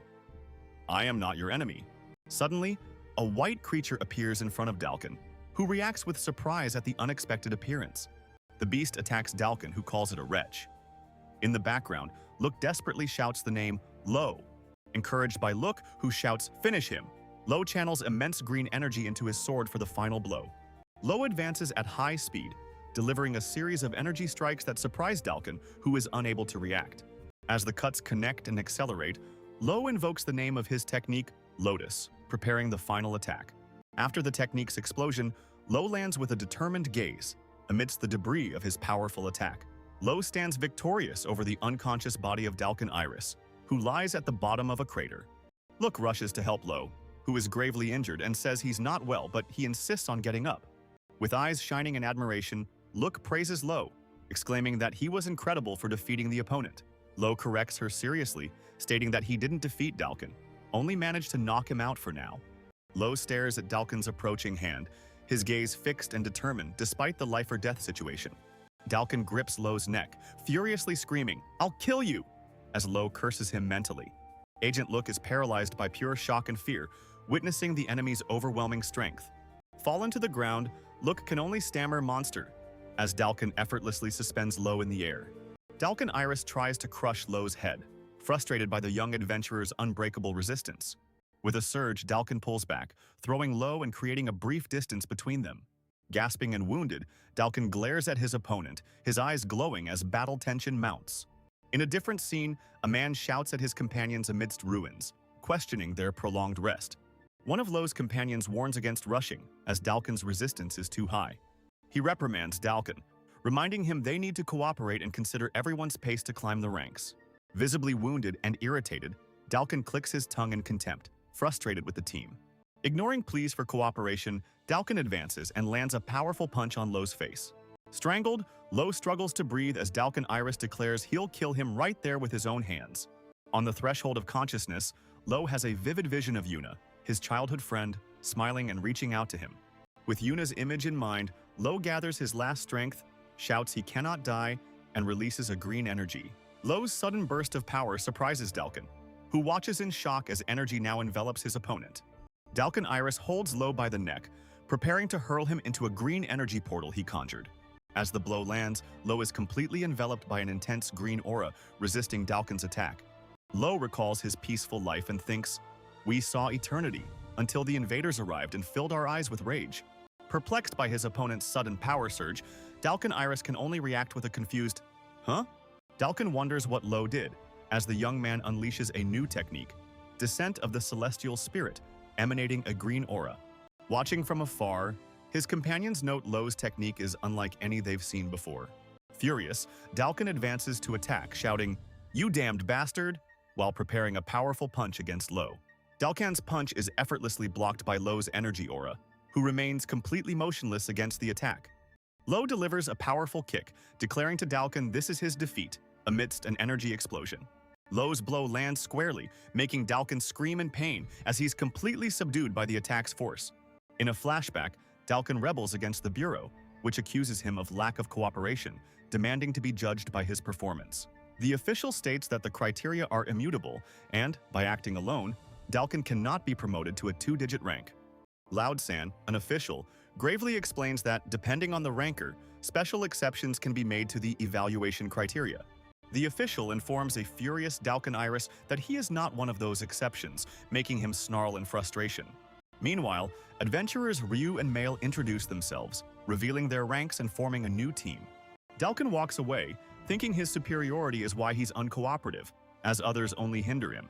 An adventurer shouts an apology to Dalkin, surprised by the appearance of a giant griffin in the middle of their mission. Without hesitation, Dalkin charges and lands a devastating blow directly to the griffin's head, demonstrating his overwhelming strength. With the creature defeated, Dalkin calmly tells them to hurry and finish the job, showing complete control of the situation. Dalkin Iris and his two companions rest around a campfire, but the distance between them reveals a silent tension in the camp. Unable to relax, Dalkin remains lying with open eyes, clearly distrustful of his partner's intentions. He watches the pair move away into the dark forest, silently questioning, "What are they plotting?" Dalkin gets up and follows them through the woods, calling out to Mail upon finding something that reveals their true intentions. A young adventurer reveals their plan. They research magical beasts and let that idiot defeat them for them, claiming the rewards. Suddenly, the boy turns on his companion, Mail, and attacks her with a brutal punch, catching her completely by surprise. While Mail lies on the ground, he feigns innocence and asks about her injuries, staging a charade for anyone watching. Dalkin Iris furiously glares at his teammate, calling him a bastard after being questioned about his actions. The adventurer shouts that Dalkin is a hindrance for attacking his own comrades, which is why his rank is low. Despite the threat of reporting him, Dalkin scoffs, saying his word will be more trustworthy than that of an uncooperative ranker. Internally, Dalkin scornfully questions the idea of having to get along with adventurers he considers pathetic. Facing the consequences of his actions, Dalkin Iris refuses to yield, stating amidst the blood that he cannot do that. His crime does not go unpunished for long, as the Evaluation Bureau soon discovers the bodies he left behind in the forest. Dalkin narrates that, although he avoided imprisonment, his rank was revoked and he was banned for 3 years as punishment.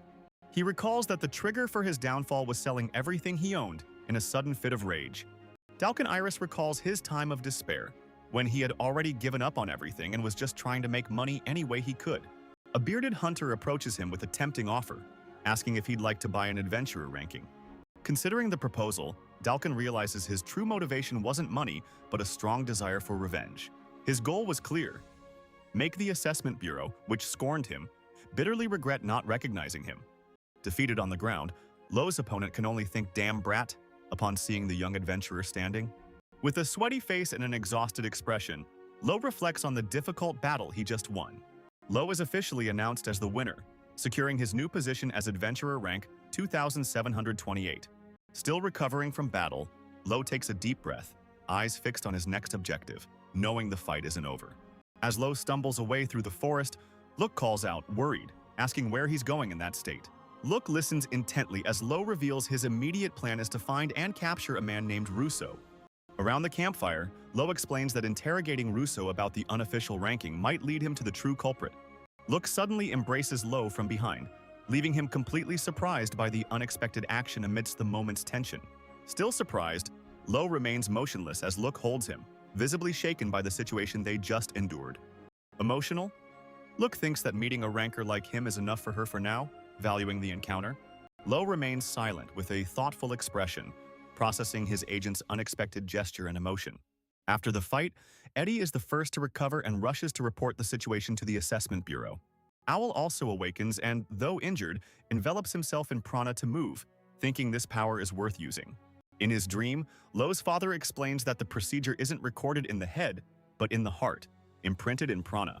Lo recalls a villager explaining that his ancestors abandoned great power to create a peaceful village and live hidden. He questions why, if peace was the goal, his family and other villagers taught him fighting procedures since childhood. With a determined gaze, Lo realizes everyone knew that, despite the desire for peace, the day he'd need to fight would come. Lo slowly regains consciousness, seeing two figures above him. Loud San realizes he's finally waking up. Sitting up and still recovering, Lo is met by Look, who rushes towards him, relieved, shouting his name. Look wipes away tears, expressing her relief and saying she was worried he hadn't woken up for an entire day. Lo turns to Loud San and asks why he's there. Loud San explains he rushed over while Lo was asleep. With Loud San's help, the injured Lo stands, confirming he can still move to continue his journey. Lo observes his companions, relieved to see that, despite the fierce battle, everyone seems to be safe. The focus shifts to Dalkin Iris, who is tied and incapacitated against a tree, glaring angrily at his captors. Loud San approaches to untie Dalkin, warning him not to resist, as it would only be a waste of time. Even with a facial injury, Dalkin Iris stares defiantly at his opponents, showing that the fight isn't over for him. Joman Teppel examines Dalkin's wound, shocked to realize the flesh was erased, not cut. A power he'd never witnessed before. Lo's group, now joined by Joman, continues their journey, traversing a dense, mysterious forest after the recent clash. Look turns to Lo, optimistically stating that once their injuries heal, they can resume their mission. Look explains that rankings aid self-analysis, citing how Dalkin preferred close combat, knowing none surpassed his strength. As they walk, Look tells Lo that relaxing is important and that, upon reaching the capital, the Evaluation Bureau will have facilities for all types of abilities. The bearded hunter arrives at a secret meeting, welcomed as leader by his hooded followers who awaited him. Before his throne, the bearded hunter addresses his beloved comrades, uniting them for the mission ahead. He sits and announces it's time to advance their plans and free the world from something as useless as rankings. With an intense gaze, he orders his comrades to unleash their power without any restraint for the imminent attack. Hooded figures gather under the name Ouroboros, a secret organization moving in the shadows, amassing powerful criminals. One of its members is revealed. Russo Cruel, 76th in smuggler rankings, demonstrating the organization's power and reach. Far away, Lo's group finally arrives at a city. Agent Look, excited, announces to everyone, "We've arrived!" Loud San organizes the team, sending Owl and Eddie to the treatment room while he takes responsibility for the mission report. Lo is impressed by Look's command ability, while she explains that dealing with consequences is part of her job. With a confident smile, Look gestures and informs the group that their rankings will be updated soon. Owl Darkus and Eddie Markman smile, full of anticipation, awaiting good news about their new classifications. As Lo is leaving, Look stops him, saying they need to have a serious conversation about the Royal Horn. The Bureau's doctor suggests Lo take charge of the beast, assuring that the institution will protect it. Lo seems hesitant, explaining that it's difficult to take the beast outside due to personal feelings. Look approaches to caress the creature and encourages Lo to name it, calling it a child. After a moment of reflection, Lo looks at the beast and finally reveals the chosen name for his new companion, Ralph. Lo begins to tell Look the story behind the name Ralph, explaining it belonged to a brave man from his village. Grateful, Lo asks Ralph to look after him, formalizing their bond after the wolf saved him in the battle against Dalkin. At the Bureau, Lo is informed that Ralph will be under protection, but he can visit him whenever he applies for a visit. In the infirmary, Lo finds Owl and Eddie recovering and speculates his ranking has risen to near the 4,000th position. Dr. Clara Save introduces herself, promising to heal any injury in 10 days, provided her instructions are followed without question. She reprimands Lo for moving, yelling that his intestines are a mess and he should be lying down. Ignored, Clara explodes in fury, unleashing overwhelming energy and demanding absolute silence from everyone in the room. Lo finds himself completely bandaged, impressed by Clara's skill and wondering if that too is the power of prana. A senior agent finds Look working late and praises her, saying she's been working very hard. Look explains that the review is taking time because there are many complicated decisions to be made. The senior then asks Look to contact a prana scholar named Layla, preferably one of the top 50. Look is perplexed when researching, as she finds no information about a tribe named Tuli. Look explains to Lo's group that the room is used to process the vast amount of data to update adventurer rankings. Surprised by the paperwork, Aldarkus asks how many people worked on it, and Look proudly states she did it all herself. Feeling guilty for her effort, Lo approaches with his companions and apologizes for causing so much work. Look winks confidently, assuring them it's her job and some evaluators would do the same in just half a day. Agent Look prepares for the big moment, announcing she will update the adventurer ranking for the 3 heroes. Darkus's evaluation begins, highlighting his strategic mind and leadership in cornering the rank violator, Dalkin Iris. Next, Eddie Markman is praised for his mental strength and great initiative, showing proficiency and compatibility as an adventurer. Look reflects on Lo's achievements, from his investigation in the Celestial Forest to his ability to absorb high-level techniques like insect web. Look informs Lo that his ascent in the ranking was at an unprecedented speed, leaving the other adventurers around completely surprised. Shifting to a serious tone, Look warns Lo to be prepared, as his newfound fame will surely attract new challenges and enemies. Look explains that the crucial moment isn't the initial registration, but when the ranking is officially updated for all to see. The explanation highlights that the rise of Lo and his group was impressive, but the challenge becomes much greater in the higher rankings. Lo faces his new status with a serious gaze, aware that this newfound fame can be both for good and for ill. A bureau employee approaches Says Aurelia, who decides to check the adventurer's ranking, curious about Lo's position. Seeing Lo's rank has risen, Says explodes in rage, thinking he stole her style and unleashing a wave of power. Says recomposes herself and apologizes for her behavior, admitting to herself that she got carried away by emotion upon seeing her rival's progress. Upon arriving at the evaluation bureau, Lo is visibly impressed by the grandeur of the place, barely able to hide his surprise. His agent, Look, enthusiastically introduces the place, commenting that she hadn't imagined such a facility existed within the bureau. Look reveals the immense Challenge Room, a facility the bureau prides itself on for testing adventurers' skills. Inside the room, an adventurer tests his strength on a punching machine, demonstrating the type of challenge awaiting Lo. While adventurers focus on their ranking tests, Lo learns about the different categories and the importance of registering for several. Look excitedly explains that in the challenge room, an adventurer's skills can be measured and their rank discovered instantly. Lo processes the information, understanding that some rankings can be updated simply, while others are more complex. Lo explains too. Look, that ranking is a starting point, but expresses concern about how easily it can change. Look jumps excitedly, declaring they will spend the entire day analyzing Lo's skills for evaluation. She encourages him to do his best, explaining that a good ranking will help him rise as an adventurer. When Look asks if he can use prana, Lo confirms it's allowed, as it's also considered a valid skill. Enveloped in his green aura, Lo confidently states he understood the challenge, ready to begin the physical assessment tests. In the running test, Lo uses his skill to accelerate on the track, but his initial effort only places him in 871st position. Lo commits to challenges of strength, reflexes, and balance, but his ranking results prove to be mediocre across all categories. Lo concentrates his prana to sharpen his 5 senses, fully focusing on passing the Bureau's evaluation tests. He continues the tests, reaching 104th position in hearing and 98th in smell, improving his adventurer rankings. Look informs Lo that they've finished the physical skill tests and that the endurance tests will be done later. Lo notices he's attracting attention, and Look explains that his high test rankings are the reason. Says Aurelia stands out in the crowd in her night uniform, observing her surroundings with a serious and determined expression. In a close-up, Says Aurelia remains silent, but her intense gaze reveals her concentration for the challenges to come. Look informs Lo that his sensory rankings were high, and he attributes this to his prana training with Eddie.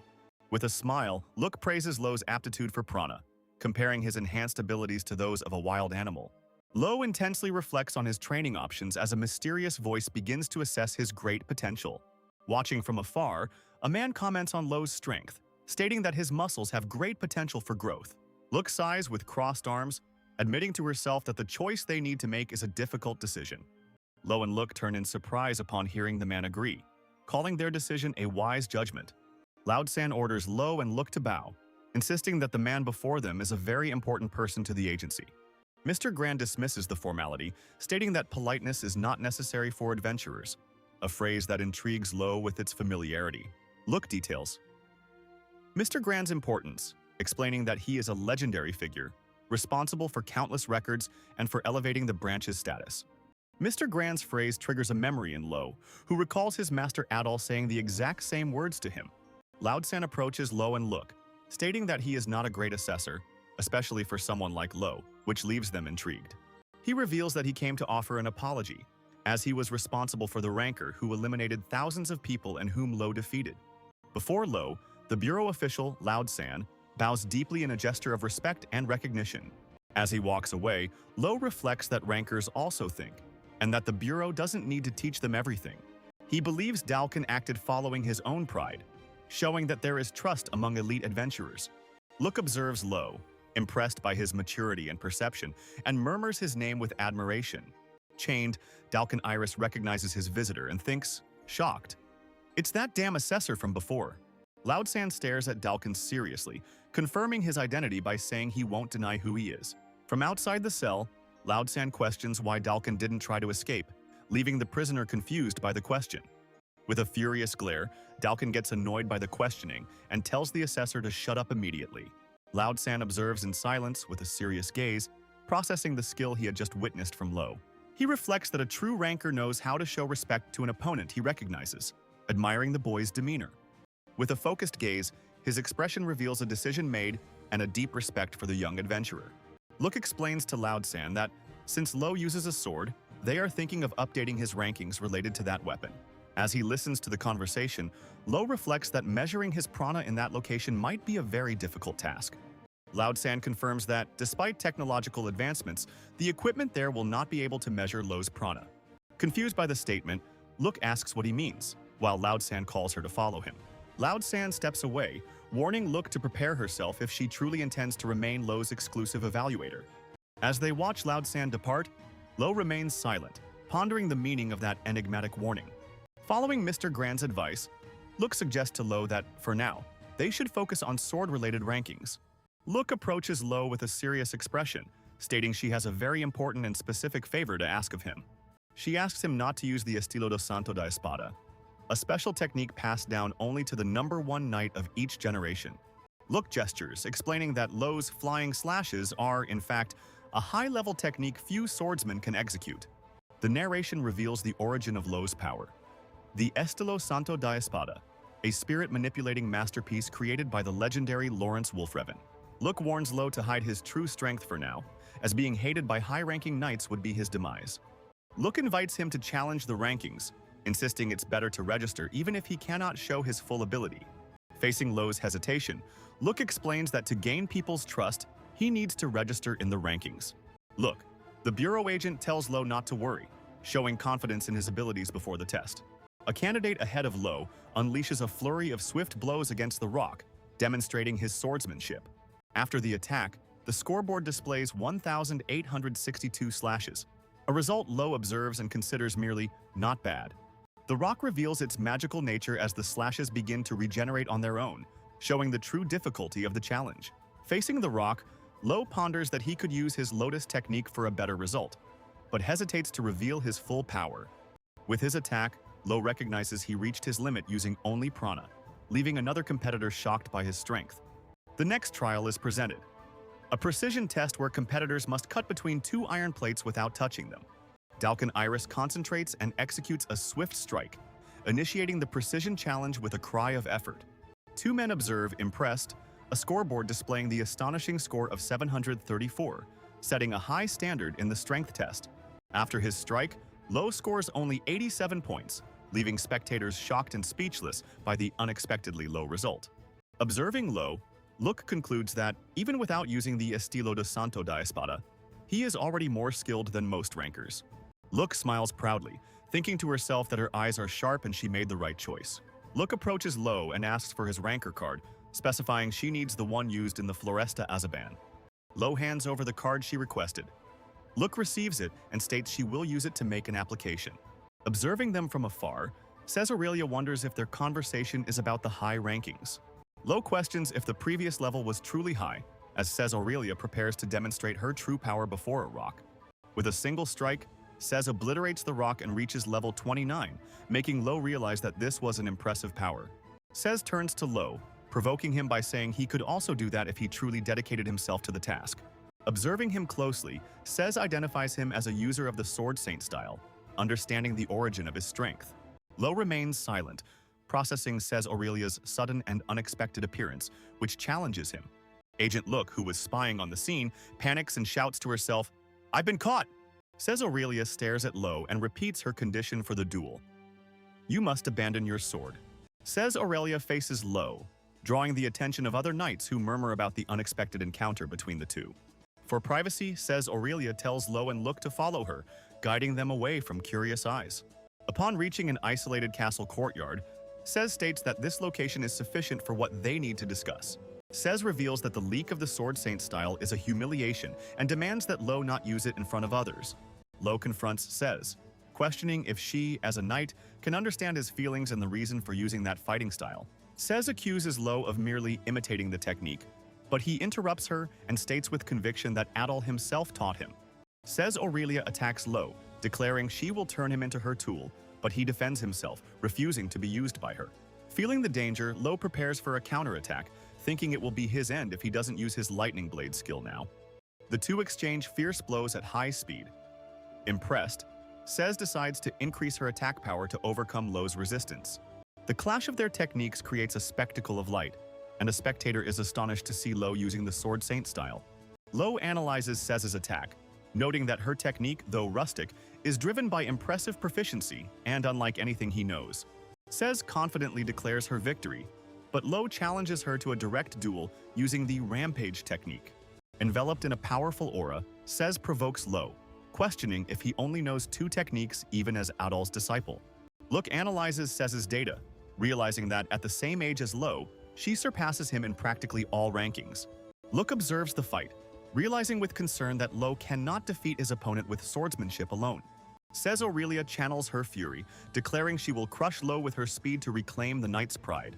Says Aurelia launches a swift attack, but Lo intercepts her with an impenetrable defensive skill, which he calls Path to the Heavens. Lo counterattacks with overwhelming power. Says dodges, noting that, though fast, his movement patterns remain the same, and prepares her attack. Certain he can't block, Says advances, but Lo surprises her by parrying the strike and disarming her, leaving her in shock. Says Aurelia falls to her knees, shocked by her defeat, barely able to believe she lost the fight. As soon as the fight ends, Lo collapses to the ground and Look desperately rushes to him, screaming his name.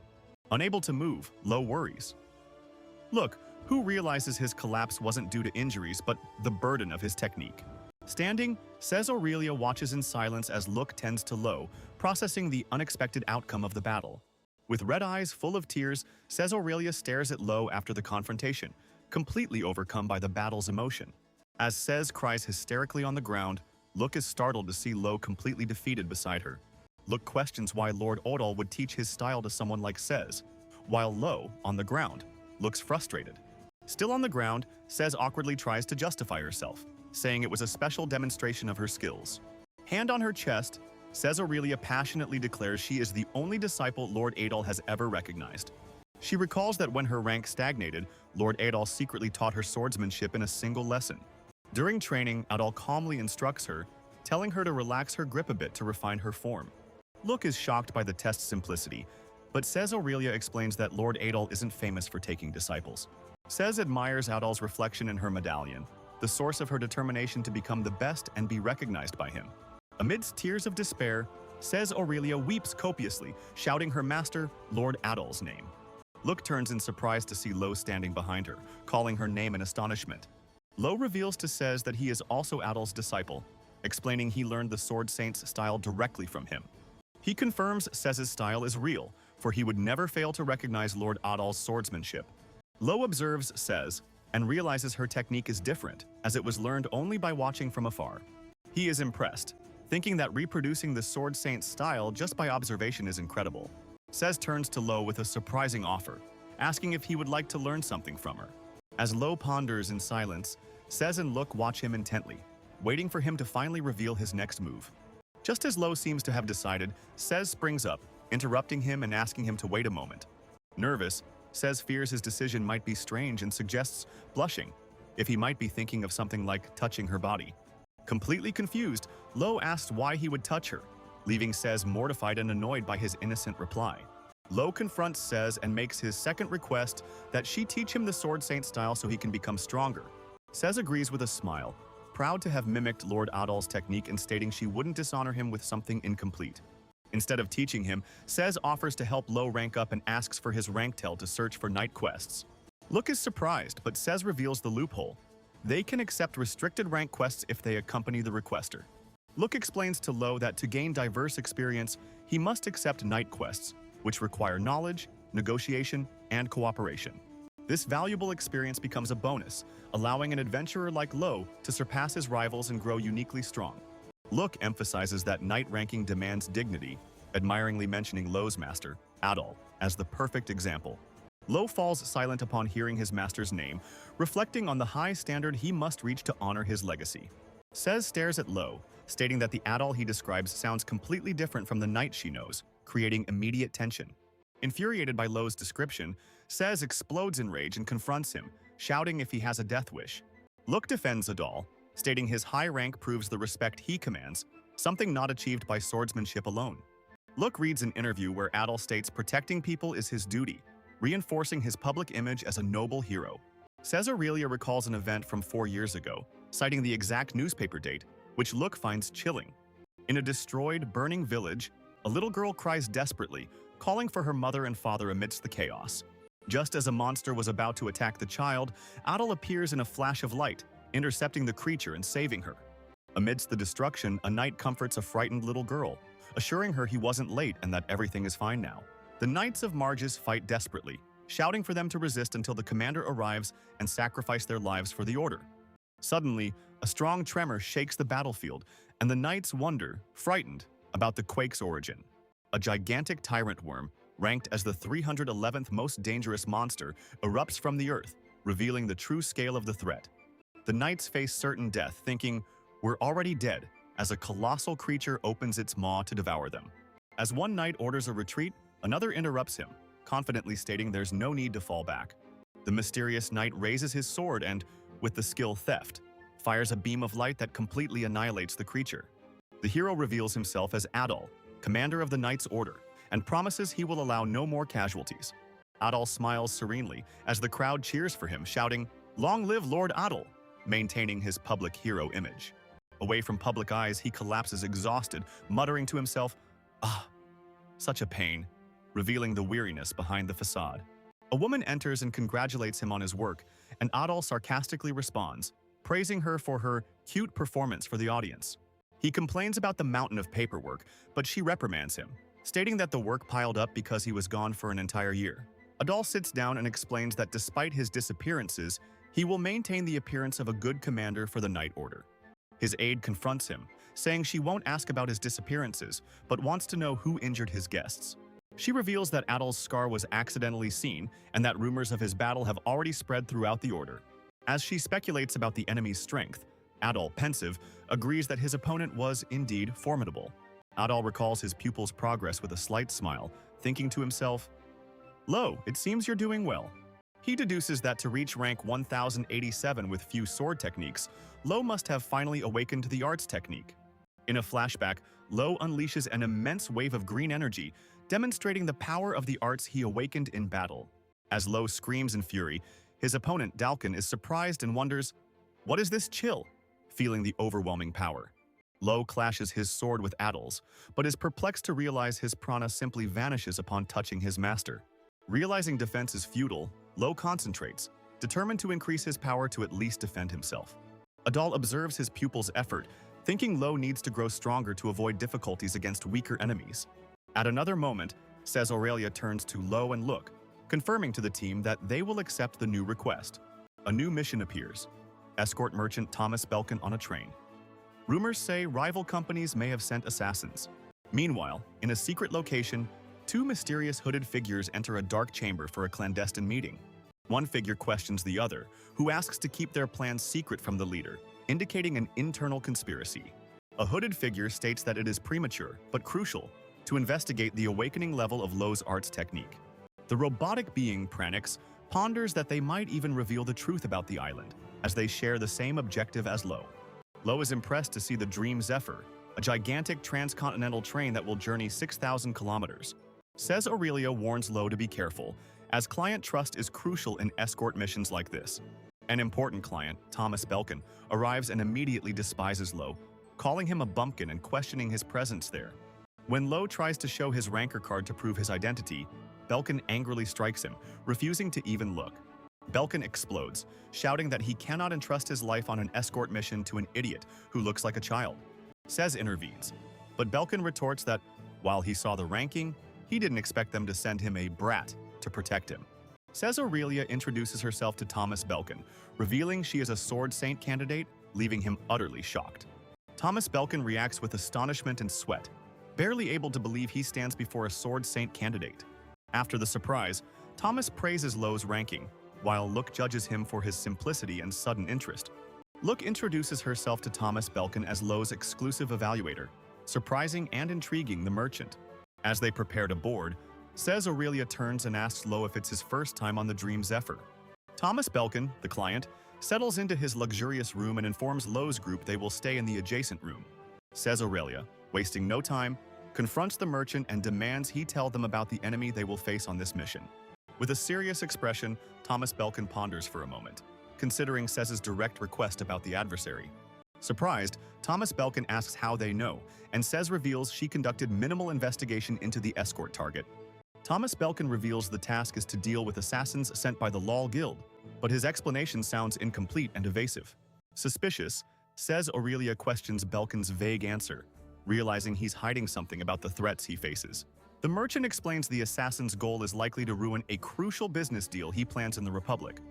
Lo listens as Belkin refuses to give details, stating the deal's nature is secret unless they are spies. Lo and Agent Look arrive at Says Aurelia's door for an important meeting about the new challenges he will face. Says Aurelia warns Lo, stating his rapid ascent is commendable, but his lack of experience could be a fatal weakness. After the serious conversation and Sez's warning, Lo and Look leave, walking silently down the corridor. Lo admits being confused by everything, and Look understands, realizing his silence stemmed from feeling lost in the capital. Look reminds Lo of the door at the Evaluation Bureau, explaining the advanced technology is supplied by the Areo Republic. As he contemplates the landscape, Lo reflects on the world's vastness, wishing Yuna were with him. With a serious gaze, Lo turns to Look, stating he has something important to tell her, creating a moment of anticipation. He reveals that in the Areo Republic, they might find clues about the Island of Gods, which surprises Look. As they walk, Loud San reveals in thought that he investigated Lo's ranking procedure, but found nothing abnormal. However, Loud San notes it's rare for the Bureau to know nothing and that there's another mysterious case linked to Lo. The Island of Gods appears on the horizon, a mysterious land about which not even the Evaluation Bureau possesses any information. Look theorizes that Lo's contact with the island wasn't a coincidence, but a special procedure by the Areo Republic to analyze his prana. Lo processes the information, repeating to himself the name of the nation that might hold the answers he seeks.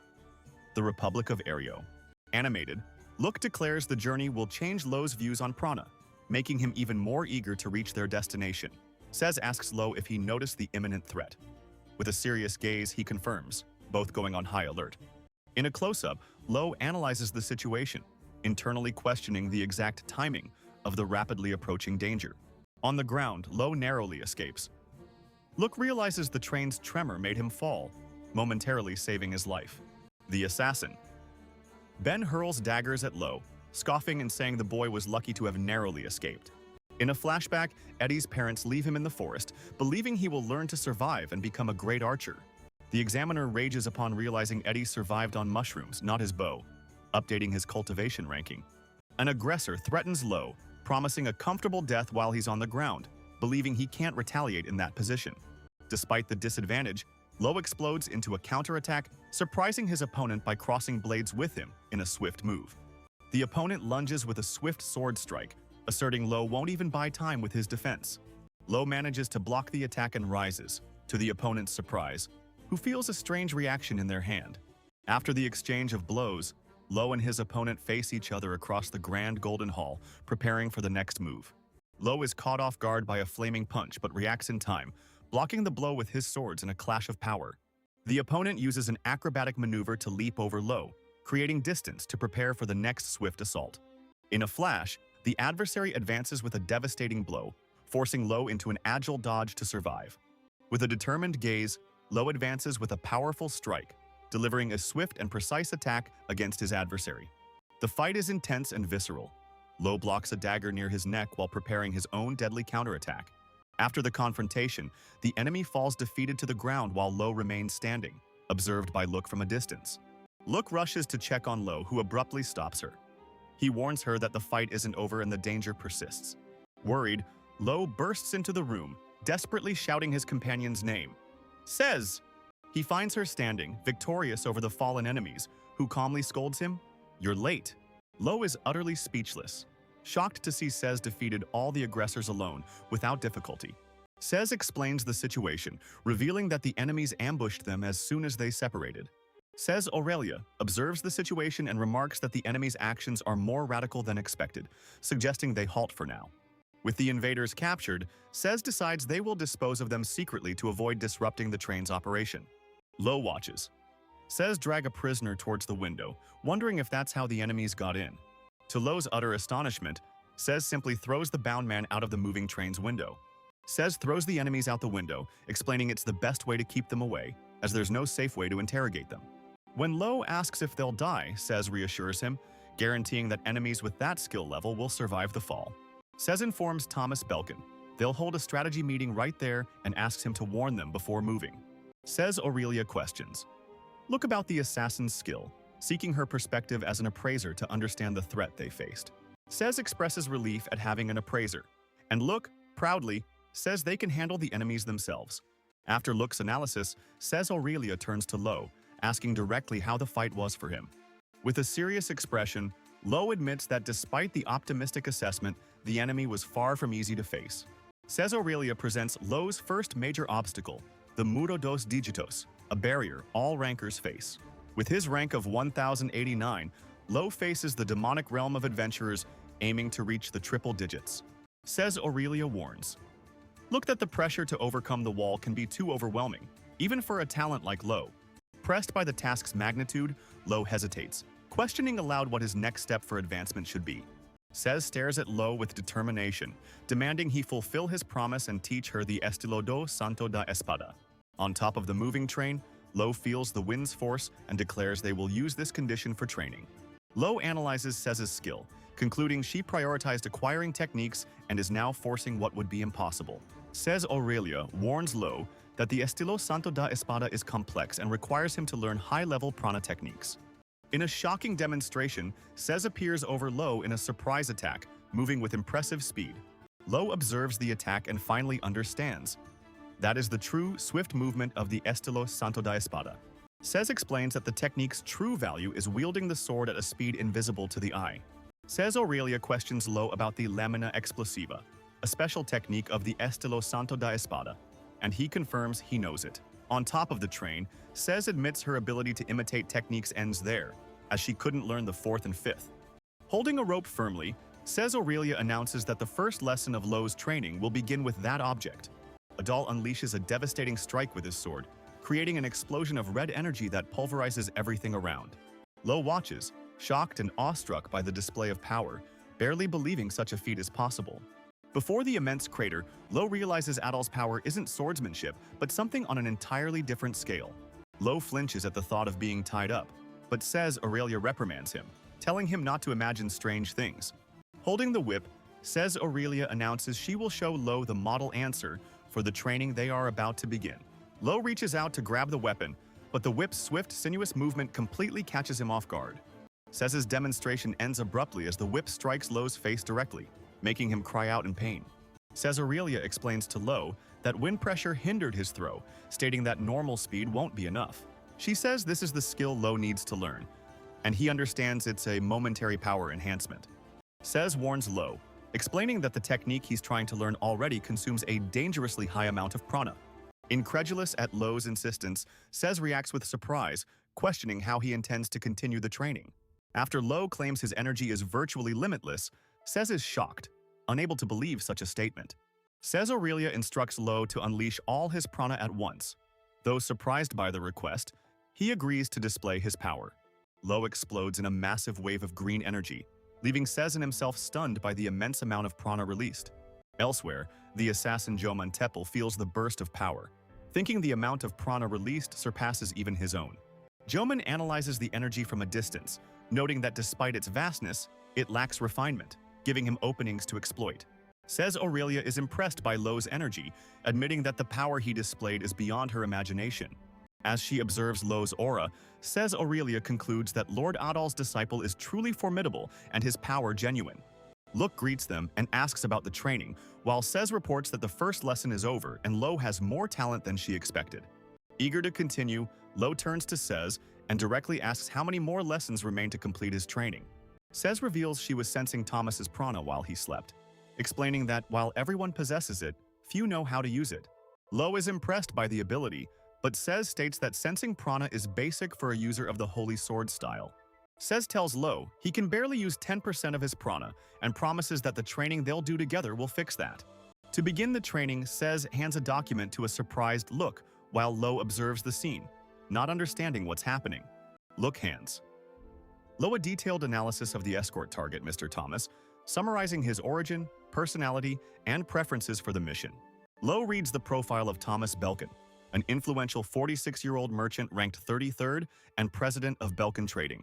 Says Aurelia analyzes the client's behavior, stating that Thomas is cautious and has an explosive temper, which justifies her initial doubt. After listening to the others, Says turns to Lo and Look, stating that it is now their turn to provide information.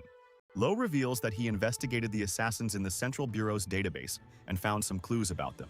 Says analyzes the captured assassins, deducing they are a team due to their perfect entry timing, not individual killers. Look explains to Lo that while assassins are hired individually, this group's precise coordination confirms they are a team. Jomon Teppel, the rank 108 assassin, snaps his fingers and decides he will have to handle the situation himself. With a smile of pure satisfaction, client Thomas Belkin exclaims that the meal was absolutely delicious. Thomas Belkin emphasizes that the food is the highlight of the journey, worth every penny of the exorbitant price paid. Lo laments having to taste the food for poison, while Says feels relieved by the staff's understanding. Thomas Belkin explains to Look that to evaluate him, he needs to share the same experiences, justifying his participation in everything. Belkin announces he'll go shopping to aid digestion, ordering Lo, Says, and Look to protect him during the outing. Leading the group through a shop, Thomas Belkin is enchanted by the fine products, commenting on the place's excellent selection. Belkin examines a piece of pottery, admiring its craftsmanship, while the others notice his fear of the train's vibrations. Says explains that keeping Lo close is to ensure his obedience in an emergency, preventing him from losing control due to stress. As they walk down a corridor, Says instructs Lo to wait with Mr. Thomas while she patrols the area's surroundings. Look asks about the training, and Lo says that although rigorous, he learned to use prana efficiently, increasing his stamina. Look asks if Lo has ever run out of prana, besides when using poetic arts. Lo, surprised, realizes the answer is no. Thomas Belkin holds a vase, intrigued. He wonders if Lo possesses a massive amount of prana, but finds that idea even stranger. With a serious expression, Look reflects that Lo's poetic art can drain a massive amount of prana in a single instant. Lo and Look ponder the ability. He questions his initial theory, as his art doesn't erase the floor or his clothes when used. Lo concludes thoughtfully that his art is in a different dimension, admitting it has terrible energy consumption efficiency to begin with. Look presents her theory, defining Lo's art as the ability to eliminate anything that threatens him, which leaves him thoughtful. Although Lo finds the definition vague, Look insists that, analyzing the facts, her theory about his power fits perfectly. She details the drawbacks. The ability is not invincibility, has terrible efficiency, and can only be used once, making the risk enormous. The lights suddenly go out. Lo thinks the enemies won't reveal themselves willingly, and that he needs to remain vigilant. In total darkness, Says Aurelia is stabbed in the chest while trying to warn others to be quiet. Says realizes her voice revealed her position and tries to use prana to locate the enemy, but there are too many. With his back to Says, Lo prepares for retaliation and asks if he can create a light source to expose the attackers. Lo leaps into the wagon's darkness, asking his companions to look after Thomas while he confronts the threat. With his sword, Lo delivers a powerful strike against the darkness, creating an explosion of light to protect everyone. The passengers, oblivious to the danger, watch the scene in awe, believing it to be a beautiful performance. Impressed, Says Aurelia comments on Lo's immense power and shouts for him to hold on until the energy is restored. Lo celebrates catching his target, but is surprised by Joman Tepel, who identifies him as the source of prana. Joman fires a powerful energy beam that throws Lo back, but he quickly recovers, preparing for a counterattack. From afar, Says Aurelia realizes, worried, that the most skilled enemy was sent to directly fight Lo. With tears in her eyes, Says steels herself with the memory of her promise to him, preparing for the imminent confrontation. Enveloped in a red aura, Says faces her opponent and furiously questions him. "Are you underestimating me?" The assassin, Joman Tepel, launches a swift aerial attack, trying to catch Says off guard with a powerful kick.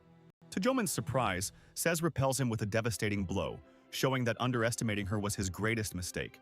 In a single instant, Says Aurelia delivers 3 sword strikes, creating a pattern of red light in the air. Her technique leaves a trail of shining snowflakes, surprising her adversary with the display of power. Joman Tepel advances, thinking he needs to finish the fight before Says' power is fully restored. Says explains that the Lotus technique accumulates slashes that explode with a final blow, but it's possible to retain the catalyst. By stacking blows of identical power, she demonstrates it's possible to create a stagnant slash bomb, unleashing an explosion of energy. Says faces her opponent and declares with conviction that she is the one who truly understands the Sword Saint style. Says Aurelia watches in surprise, recognizing Lo's rare technique called flowing, something she considers unusual for his rank. In the destroyed hall, Lo, enveloped in his green aura, faces the assassin Joman Tepel, who awaits him ready for combat. Joman Tepel firmly grips his axe, while Lo intensifies his energy, both sizing each other up before the attack. Lo channels powerful green energy through his feet, preparing to advance with incredible force and speed. Lo and the assassin Joman Tepel clash in a violent collision of energies, their green and purple auras exploding on impact. Surprised by his opponent's skill, Lo barely reacts as Joman wonders if he too can use the flowing technique. Joman Tepel channels his blue energy and charges forward, delivering a swift, precise strike against a momentarily stunned Lo. Spectators flee in panic, realizing a dangerous ranked battle is about to begin. Joman Tepel tells Lo it's a waste to break someone with such a promising future. Enveloped in his aura, Lo recognizes his opponent's strength, admitting he is on a superior level. Lo wonders if Joman is the powerful upper echelon despota he was warned about. Lo attacks with his energy, but Joman Tepel is surprised defending the blow, barely containing the unexpected force. Joman Tepel observes Lo's technique and quickly realizes the powerful ability he just witnessed is, in fact, incomplete. Joman considers Lo a waste, recognizing his miraculous prana capacity but lamenting that no one taught him to use it correctly. Joman prepares to attack, thinking that if Lo's flowing technique were complete, he would have been a truly problematic opponent. As he crosses swords with Joman, Lo finally understands his problem. He still can't fully control the flow of his energy.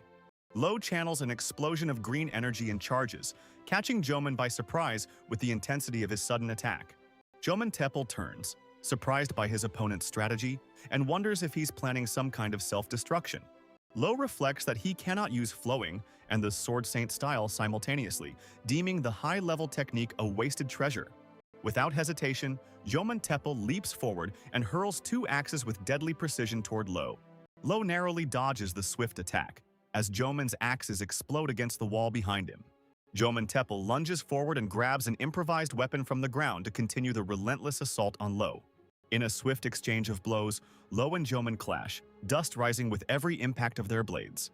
Dominating Lo, Joman Tepel reflects that his opponent is using his head, turning the confrontation into a battle of wits. Joman Tepel is hit by Lo's sequence of attacks, but realizes that despite being bullet-fast, the blows are light and manageable. In a direct assault, Lo charges with his sword in a decisive strike, colliding directly with Joman in a flash of green energy. Gasping and exhausted after the intense battle, Lo tries to catch his breath, feeling the weight of the confrontation he just won. As he sheathes his weapon, it dawns on Lo, who thinks in disbelief, "Somehow, I won?" Suddenly, Lo collapses to his knees, realizing an effect is finally manifesting, while a menacing presence watches him. Wounded on the ground, the assassin Joman Tepel reveals his axe is coated with a deadly poison that kills with a mere scratch. Joman taunts Lo, showing a small vial and asking if it's the antidote he's so desperately searching for. To Joman's shock, Lo smashes the vial with the antidote, spilling the liquid as the assassin curses him. Sez and Look rush in to find Lo collapsed on the ground, calling out his name in despair as they witness the scene. Says Aurelia notices Lo's terrible state and asks if it's poison, which he confirms with difficulty before collapsing to his knees. Seeing the antidote destroyed, says they must endure and asks them to step back, as she wants to test something.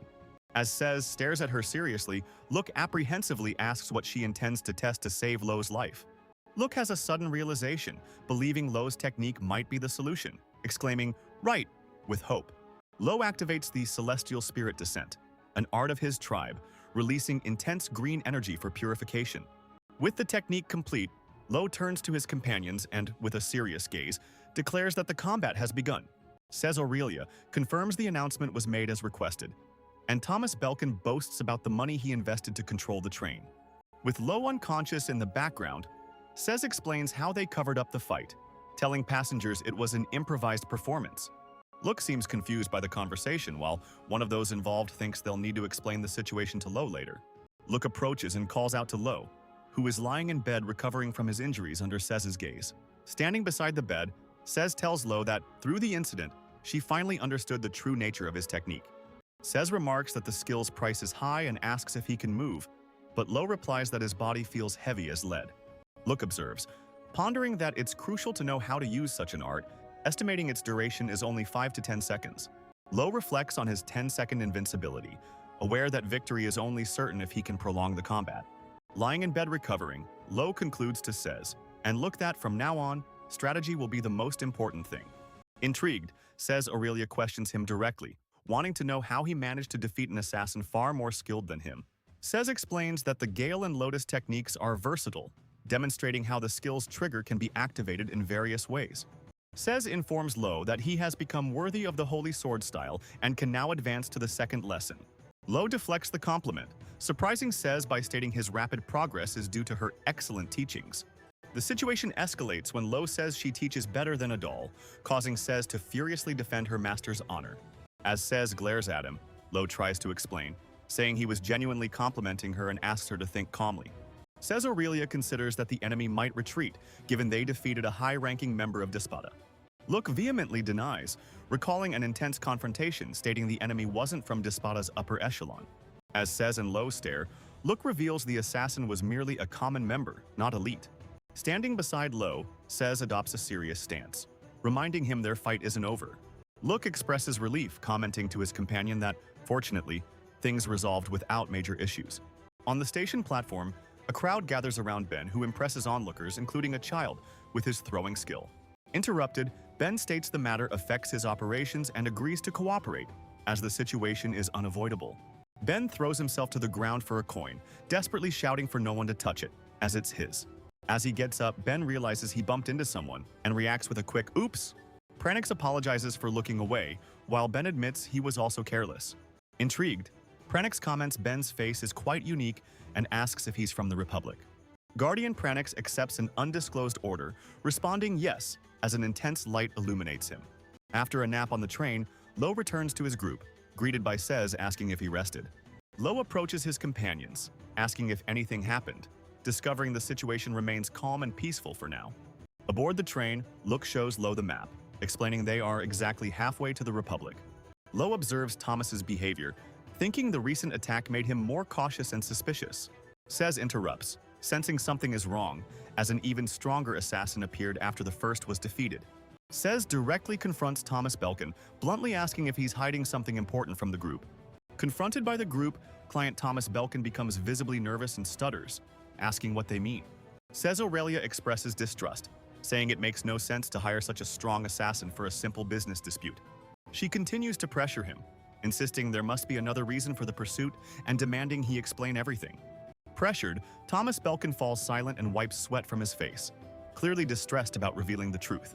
Says Aurelia reassures Lo, stating it's the client's fault for not providing necessary mission details.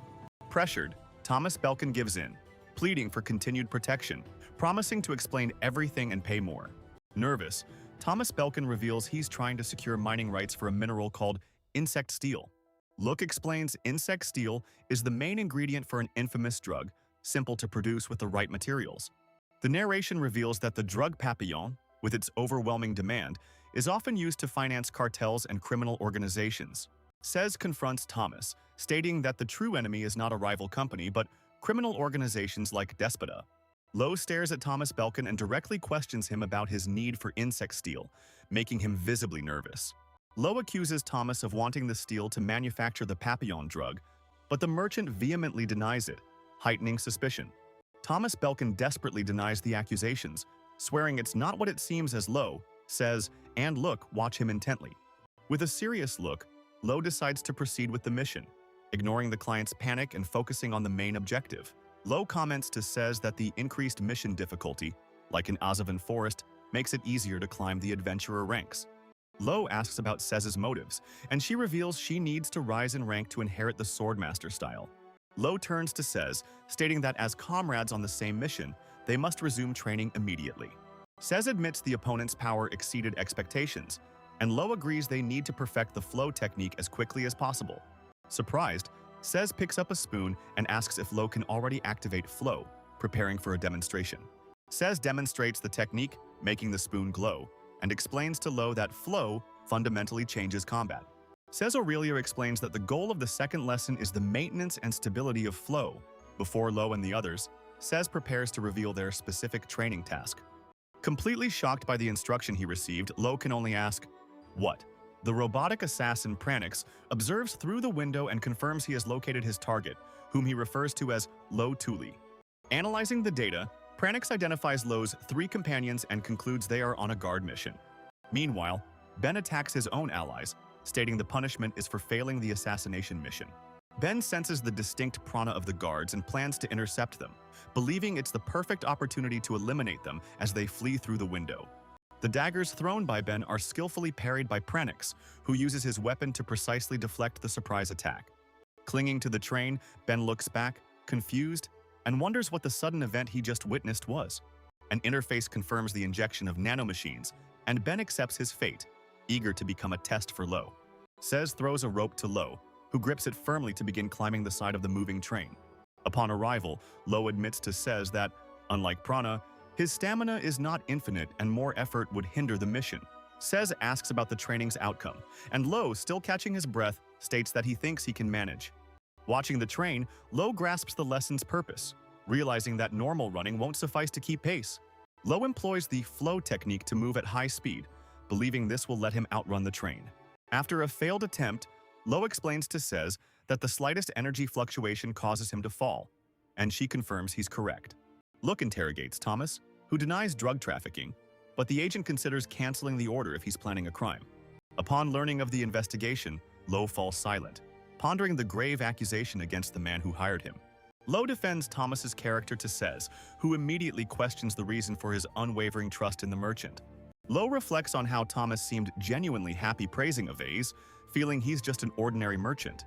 Sez Aurelia defends Thomas, stating a greedy person wouldn't sincerely praise a competitor's product. Sez adds that Thomas makes large donations, suggesting they await Luke's investigation to prove his innocence.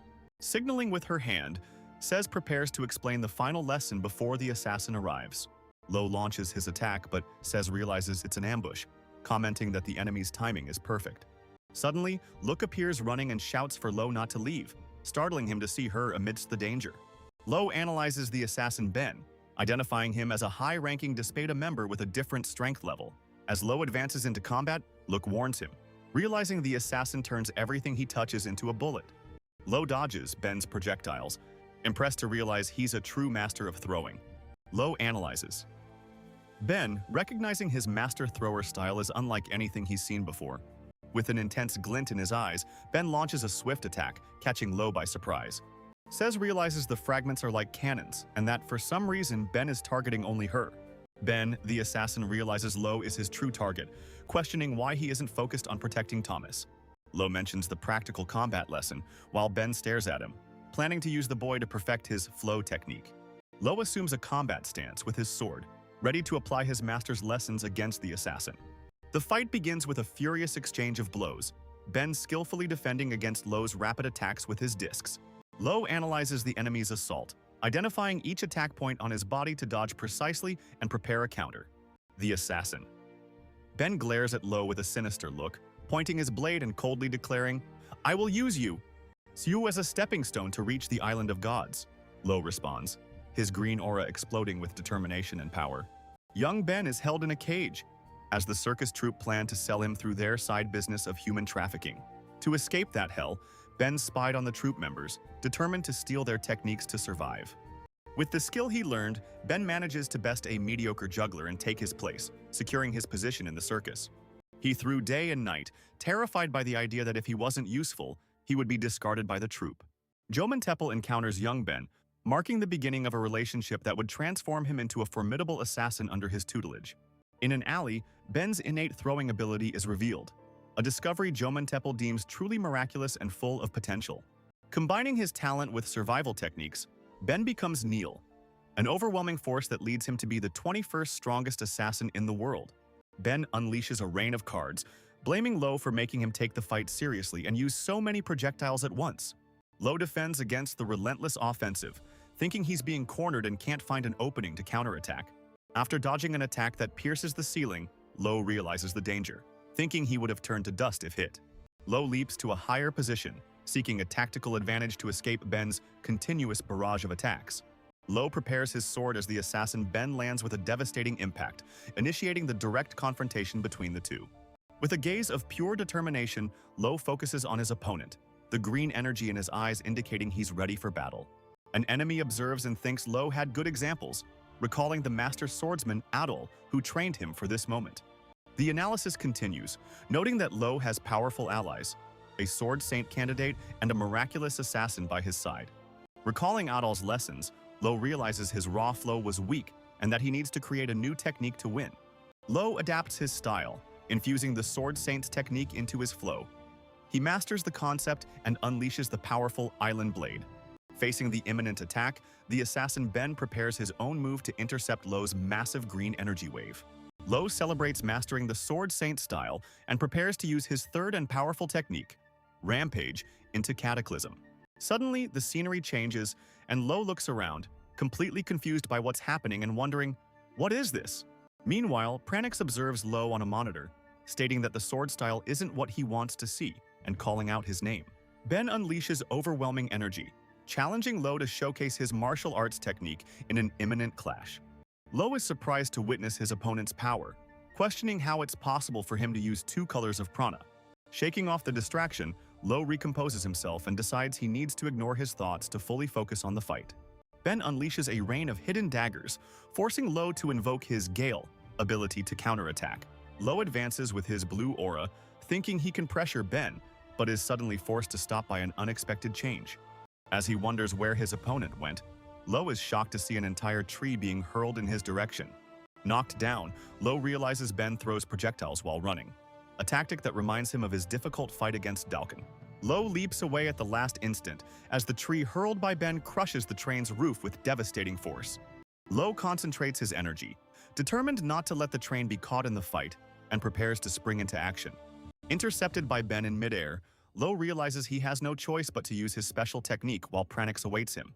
Surrounded by surveillance drones, Lo unleashes a powerful green aura, preparing for the imminent confrontation. The purity of his prana suddenly surges, overloading the system monitoring him as he prepares to strike. Fallen to the ground, Lo is observed by a mysterious figure who approaches and questions, "Is that all you've got?"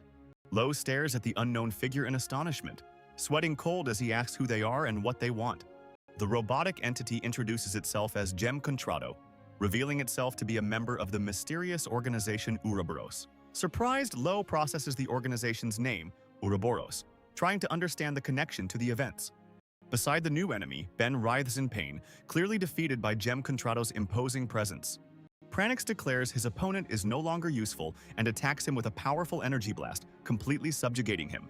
Fallen to the ground, Lo stares at Pranix in astonishment, barely believing he survived the devastating attack he just received. Pranix reveals his terminal beetles, explaining to Lo that they use prana to inject nanomachines and turn targets into puppets. Sez rushes towards Ben, who has fallen on the ground, desperately asking if he's safe as he recognizes her. Positioning herself to protect Ben, Sez warns her opponent not to interfere, declaring that killing him would be nothing to her. As Sez defends him, a mysterious yellow energy begins to emanate from Ben's body, indicating something is about to happen. Fallen to the ground, Lo stares at Pranix, who confirms the prana generation and identifies him. "Aha, you're that type." Lo's aura intensifies, and Pranix deduces he converts Crisis into power, questioning if he has lost trauma. Pranix clenches his electric fist, declaring the confrontation will be swift, as he prepares to finish the fight against Lo. On the roof of the high-speed train, Pranix announces he's hijacked the control system, leaving the vehicle out of control and calling Lo to a confrontation. Fallen to the ground, Lo reacts with shock and determination to the threat, his green energy beginning to emanate from his hands with intensity. Concerned for the passengers, Lo concentrates intensely, releasing his aura as he prepares for the imminent impact. Feeling overwhelming pressure, Lo groans in pain and effort, channeling all his strength to resist the attack. Lo finally collapses to the ground, exhausted. The robotic guardian, Pranix, observes his fall with a cold, disinterested, "Oh dear." Says Aurelia attacks Pranix, but he blocks with a shield. She grows frustrated with the defense, thinking, "It's surprisingly resilient." Says Aurelia screams in despair upon seeing Lo, gravely wounded, collapsed on the ground and unable to continue the fight. With Look's help, Lo struggles to his feet, warning that escape will be difficult as he leans on her. Pranix watches them leave, stating he won't pursue them as Lo can no longer use his art techniques. With Lo out of commission, Pranix turns to Sez, noting she doesn't appear to be a member of Despada. Says Aurelia points her sword at the robot Pranix, demanding to know his affiliation and objective. Instead of responding, Pranix remains silent, and only the sound of his internal mechanisms is heard. Pranix insults Sez's intelligence, and the confrontation screen announces the fight between the knight and the Prana scholar. Far off, Look supports a visibly weakened Lo, helping him walk down a corridor after his battle. Look analyzes the situation, realizing the enemy seems to have used a rearguard technique to attack the train. Lo is shocked to identify the man as Gem Contrado, a member of the feared Ouroboros organization. Look is terrified, remembering Ouroboros is an evil organization, and wonders why they are there. Startled, Lo and Look turn, as Lo realizes the commotion is likely because of him. Thomas Belkin approaches the bed where Lo rests and informs Look he will examine him. Lo wakes in the infirmary, surprised to see Thomas, who allows informality, saying the delicate situation demands it. While checking Lo's fever, Thomas explains he couldn't stay in his room knowing the young man's condition. Thomas diagnoses Lo's prana deficiency, but reassures him there's a way to make the treatment more bearable. Lo is utterly shocked by Thomas's declaration, his eyes wide in disbelief at the merchant's confidence. As Lo rests wounded, Look observes him with a determined expression, preparing to take drastic action. Look bows before a train official and makes a solemn request, "Please take care of Lo." Lo questions her about her destination, and Look firmly replies she will stop the train's rampage, doing what only she can do. An impact alert sounds through the train, and as passengers run in despair, Look stands firm in the corridor. As she runs, Look reflects that Bureau agents know exactly which specialist is needed to solve any problem that arises. Desperate, Look shouts through the carriages, searching for any passenger with a high mechanics ranking to help stop the train. Thomas Belkin tends to Lo, giving him medicine in bed and asking him to be careful not to choke. Sitting beside him, Belkin reveals he knows what Lo is thinking, that he's a villain profiting from bug-steal drugs. With an intense gaze, Belkin finishes his thought, indicating that despite Lo's suspicions, he doesn't doubt him. Beside Lo's bedside, Thomas Belkin reflects on the young man's incredible ranking, acknowledging the immense effort to become ranker number 33. In a flashback, a young Lo stares at a building, recalling that his initial motivation to fight was the simple, desperate need for money. The young man watches his mother leave, remembering how, fed up with everything, she abandoned him with his father. From that day on, he faced constant ridicule, being beaten for being from a pathetic family. Consumed by the thought that he needed money, the boy stares at the fallen potion with a determined look. Remembering the medicine could be a dangerous drug, he uses it on himself to start his own business. Unaware of the truth, the boy's father attended new customers with his best, treating everyone with dedication at the pharmacy. Gradually, the pharmacy transformed into a place full of vitality, leaving behind its old reputation as a pathetic place. With the rapid growth of clientele, the father was filled with joy, while his son watched the family business succeed. Holding a medicine bottle, the father expresses his pride, stating they always strive to conduct honest and clean business. In a memory, a boy watches his father with reporters, realizing much later that he had done something irreversible. Thomas Belkin is shocked by the proposal to become a ranker, unaware of what the woman in front of him knows. Belkin stands abruptly when the woman questions him about his involvement with drugs, demanding to know how she found out. She reveals she also knows about his vast donations to treatment centers, made as a form of penance. Says Aurelia, concludes her assessment for Loud-san, stating that Thomas Belkin has already redeemed himself and is therefore worthy of support. With a sincere look, Says Aurelia asks Loud-san to use his influence to spread his righteous will to more people. Loud-san reflects on her request, recalling an insight he only gained as an adult. With clenched fists, Loud-san declares he will become a ranker, on the condition he surrenders when he feels he has done enough. Thomas Belkin shows a vial to Lo, who is lying down, and reveals the substance is called chunggang, piquing the young man's curiosity. While mixing the chunggang, Belkin explains it can be a powerful medicine and emphasizes that this endeavor cannot fail under any circumstances. Focused on the process, Belkin thinks to himself that if he achieves his goal, he will feel he has finally done enough in his life. Even as he recovers from battle, Lo already plans for the future, asking Thomas if he can visit his shop next time. Thomas Belkin reacts with a suppressed laugh, surprised by Lo's formality even after the intense events they endured. With a smile, Thomas offers an elixir to speed up Lo's recovery, ensuring the adventurer will soon rise again. Sez attacks furiously but realizes her blade cannot penetrate Pranix's defense, which she needs to overcome first. Pranix blocks the strike and explains he uses a basic prana compression technique, mocking Sez's ignorance on the subject. Stating it's not a classroom, Sez advances but is surprised by a powerful energy beam fired by Pranix. With disdain, Pranix observes his opponent, stating her prana is boring in many ways. Says Aurelia realizes Pranix outmatches her with his equipment and decides the only way out is overwhelming firepower. She prepares the third movement of the Holy Sword style, Rampage, Breaker, a destruction technique that overloads her blade. Says focuses on her stance, ready to unleash her style's soul attack technique, specialized in breaking, not cutting. Says unleashes her Rampage Breaker attack. Pranix raises a barrier, but the destruction technique's force hits him with full power. Sez is wounded by Pranix's counterattack, who admits her strike was decent but insufficient to defeat him. Pranix reveals himself almost intact, stating Sez's attack was one step away from destroying him, showcasing his incredible resilience. Shocked by the enemy's resilience, Sez questions what Pranix's body is made of to have withstood her attack. Sez Aurelia observes an explosion of green energy, announcing the real one has arrived as Lo appears to confront Pranix. Pranix confronts Lo, stating he has returned to life. The young adventurer confirms his presence, ready for the imminent combat. Panting, Sez Aurelia turns to Lo and asks if she can leave the rest of the battle in his hands, entrusting him with the fight. Wounded, Sez Aurelia withdraws, realizing she would only hinder the fight. She decides all she can do now is believe in Lo. Lo faces Pranix, his robotic adversary, while contemplating the true Holy Sword style, preparing for the imminent confrontation. With little prana, Lo advances, determined to end the fight quickly. Pranix is surprised by his speed, recognizing the fusion of styles. Pranix realizes Lo is anticipating his movements and prepares to counterattack, confident his data also allows him to predict the battle. Lo launches a multi-charge attack, but Pranix defends it, praising the young man's surprising combat skill. Pranix turns, offering to tell Lo everything he wants to know about the mysterious island that destroyed his home. Under a red sky, Pranix extends a hand and reveals his condition: that Lo joined the Ouroboros organization. Surprised by the Guardian's change of attitude, Lo is perplexed and can barely process what is happening. Pranix stares at Lo, stating that despite his insufficient strength, he has earned the right to know the truth. The robotic Guardian, Pranix, begins his revelation, focusing on a crucial detail: Lo's surname, Tuli. Lo recalls Adal telling him to use the name Adi Tuli if he wished to reach the Island of Gods. Pranix narrates the history of the Babel tribes, explaining how they spread and gave rise to humans, including Lo's people.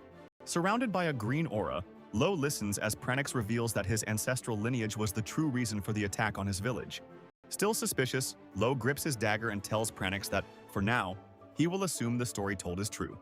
Pranix conditions further information on Lo's alliance, but warns him that the same past events continue to unfold today. Pranix hovers over Lo, questioning his attempt to reach the Island of Gods, stating that ranking fluctuations reveal his intentions. The Guardian Pranix approaches and warns Lo that, at his current pace, not even multiple lifetimes would be enough for him to succeed. Lo recalls his enemies, admitting they were always beyond his reach, and that it wouldn't be strange if he had already died multiple times. Pranix stares at Lo, who directly questions why he caused the train to go out of control, risking everyone's lives. From atop the carriage, Pranix reveals it was all to gauge Lo's full strength, questioning if there's an issue with his method. Enraged by the justification, Lo unleashes his aura and declares he will never side with those who discard innocent lives. Walking towards Lo, Pranix states that sacrifices are necessary for the greater good, lamenting the youth's ignorance. Lo understands Sez's message and prepares an attack, realizing that brute force destruction is the most effective method against the enemy. Striking Pranix, Lo is surprised by the incredible destructive power of his own technique, Rampage, Ruin, which devastates the robotic guardian. Pranix states that Lo's technique is useless if he maintains distance, observing his opponent cautiously. As Lo advances, Pranix reflects that the Sword Saint style is deeper than one can imagine. Lo's attack shatters Pranix's defense, who realizes he cannot block everything, as Lo provokes him.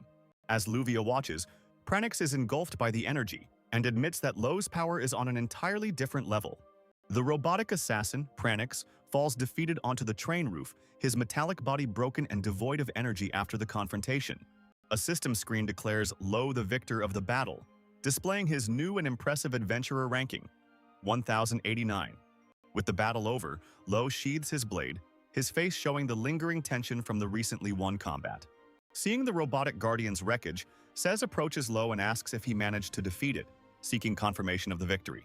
Suddenly, Pranix's decapitated head glows and speaks, asking Lo if he has already discovered the truth, leaving everyone perplexed. Sez reacts in shock, exclaiming the enemy's head is speaking on its own, unable to believe what she's seeing and hearing. Pranix continues, saying it seems Lo's evaluator friend, Look, has an idea about what's happening. The enemy's remains are identified as a Pranix, a remotely controlled prana-powered puppet, not a living being. Lo, Sez, and Look observe the wreckage, processing the information that they faced only one of many terminals controlled by a main body. Look analyzes the fragments and, with a serious gaze, states that the technology used to create the Pranix is from the Republic of Irio. Look appears in a projection, congratulating Lo for defeating the terminal and saying he should be proud of the feat. Annoyed, Lo confronts Look, questioning if she would keep her promise to stop everything if he won the fight. As the group walks away, Look taunts Lo, pretending not to remember the promise and saying it was just a joke. Looking at the wreckage, Look concludes that, in any case, her intervention is no longer necessary, as the danger has passed. Observing the defeated robot's head, Sez Aurelia comments that there seems to be an excellent mechanical rancor aboard the train. Look explains that the train's destination is the Republic of Ario, a prana-advanced nation, and it was fortunate to have so many rancors aboard. Suddenly, Lo rushes towards the robot, desperately demanding it tell him everything about God Island and its atrocities. Sez and Look stare at the enemy, who reveals knowing the fate of the people swallowed by the mysterious island. The man claims the answer is linked to Ouroboros' objectives, but refuses to tell unless Lo joins him.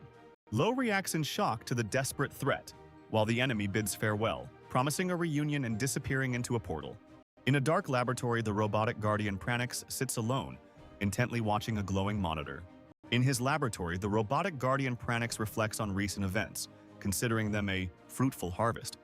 He analyzes Lo's technique, noting it's incomplete, but believes he will eventually connect with Babel. Pranix decides to continue observing, as everything happened exactly as his leader predicted, and prepares for his research. Suddenly, looking at his workbench, Pranix is shocked by an unexpected discovery. Pranix's head rolls across the floor, and he ironically thinks he seems to be getting decapitated quite frequently lately. Yuna, the hooded figure, reprimands him, saying he became too accustomed to Pranix's body and lost his sense of danger. Without recognizing her, Pranix's head stares at the mysterious figure and asks who she is, utterly confused by the situation. Enveloped in an intense green aura, Yuna glares at her opponent and disdainfully questions him. Who do you think I am? Pranix is shocked to feel Yuna's energy, recognizing that overwhelming prana as belonging to Babel No. Standing over Pranix's defeated body, Yuna, still emanating her aura, questions how he knows her identity. Pranix reflects on Yuna's power, thinking that, as a descendant of Babel, she is much closer to completion. Yuna, enveloped in a green aura, stares at Pranix's head, stating that humans kidnapped by the island have two fates. She approaches and correctly deduces that Pranix does not possess a main body present, leaving the Guardian surprised by the revelation. Yuna explains that he shed his flesh, converting his body into prana to become a pure consciousness spread across the world. Pranix is shocked, questioning how Yuna managed to track his prana with such precision and speed. Yuna firmly wields her sword, declaring she is there with a single purpose, to kill her opponent. Enveloped in a green aura, Yuna recites a mysterious enchantment, saying the wind whispers and clouds unravel. She sends a message to her leader while a voice declares that the Island of Gods has acquired the strongest pawn. A green-hooded figure walks away, promising the judgment of death upon those who defy the gods. Thomas Belkin meets Lo's group and, bowing, states he is truly indebted to them for their help. Lo responds to the thanks, noting that the man seems much more sincere now than when they first met. Visibly embarrassed, Belkin wipes his face and nervously asks why Lo is bringing up the past. Lo decides to trust Thomas, stating that although merchant rankings are a world of deception, this time he feels he can open up. As they part ways, Thomas Belkin assures Lo and his group that they will receive a generous reward for saving his life. Thomas Belkin walks away and invites Lo to his shop, noting that he seems to care more about ranking than money. Watching Thomas leave, Says Aurelia comments to Lo that the merchant is like a hurricane, impressed by his intense personality. Lo defends the acquaintance's character, stating he is not a bad person, while Says Aurelia seems to reluctantly agree. Upon arriving at a bustling city, Lo observes the cityscape and realizes they are finally in the Areo Republic. Lo reveals he has been to the Republic for technological training, contrasting the advanced local world with the Kingdom of Walter. Look leads the group to the certification office, confirming to Says that she can also participate, having seen her capabilities in action. Taking the lead with a smile, Look assures the group they can leave the entire registration process to her. At the office, Look begins the process with Lo, whose adventurer ranking impressively climbs from 1032 to 924. Look congratulates Lo on reaching 3 digits, but he replies that his rank only rose as expected, showing little excitement. Excited, Look insists it's incredible that he broke through that barrier all at once, a rare and impressive feat for any adventurer. She explains that even the best take years to surpass this mark, proving Lo's talent is genuine and extraordinary. Attention turns to Setsu, and Look exclaims, surprised, that her new ranking is also absolutely stunning. With a satisfied smile, Says Aurelia looks at Lo and admits his performance was not bad at all. Lo observes the Knights back and realizes she seems incredibly happy with the mission's outcome. She explains that the place is the birthplace of the Sage Sword style, where the first sword master trained. Says reveals to Lo and Look that she heard rumors about Sir Adam being seen in the Knight's sacred land. With a determined look, Says declares her intention to ask Sir Adam to become her disciple. Lo reflects that, even without becoming his disciple, just being near him would be a great learning experience. As he processes the information, Lo ponders the possibility of finding the famous knight in the sacred land. Lo asks Says to deliver a message to Adol, assuring that he is steadily progressing. She agrees to relay the message. Look approaches Lo, noting it was a simple farewell, but assuring they would meet again regardless. She emphasizes that the bonds between rankers don't break easily, and one day they will need to rely on each other. Look invites him to fulfill his objective in the city, and Lo confirms she is there to examine his prana. Look suggests going to the National Research Institute, stating they'll find an expert there who might know about Lo's prana. Lo warns that the scholar is eccentric and hard to find, shocking. Look by revealing the wait to see him could be a year. Determined despite the long wait, Look turns to Lo for his agreement, and he calmly confirms they will proceed with the plan. As Look gets annoyed he's not paying attention, Lo observes a robotic guide, noting the Republic uses prana for navigation. Look fills with determination, assuring Lo that, as his certifier, she will secure a meeting with the professor quickly.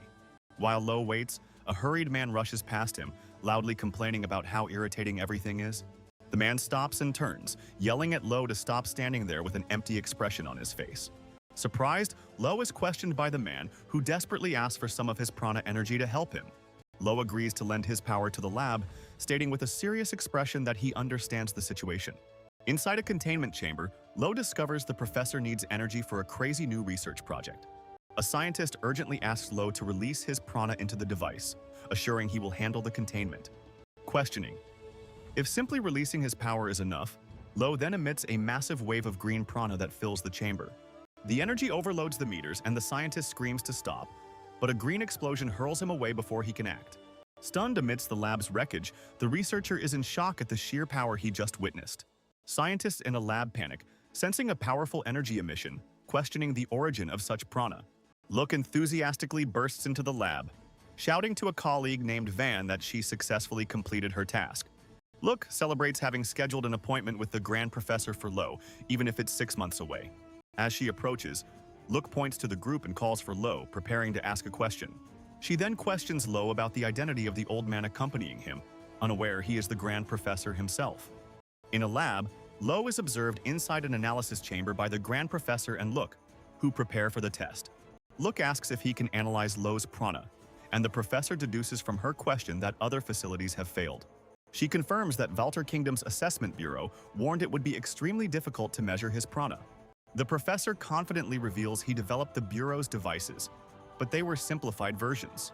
Inside the chamber, the Grand Professor instructs Lo to activate his technique so the prototype can analyze it.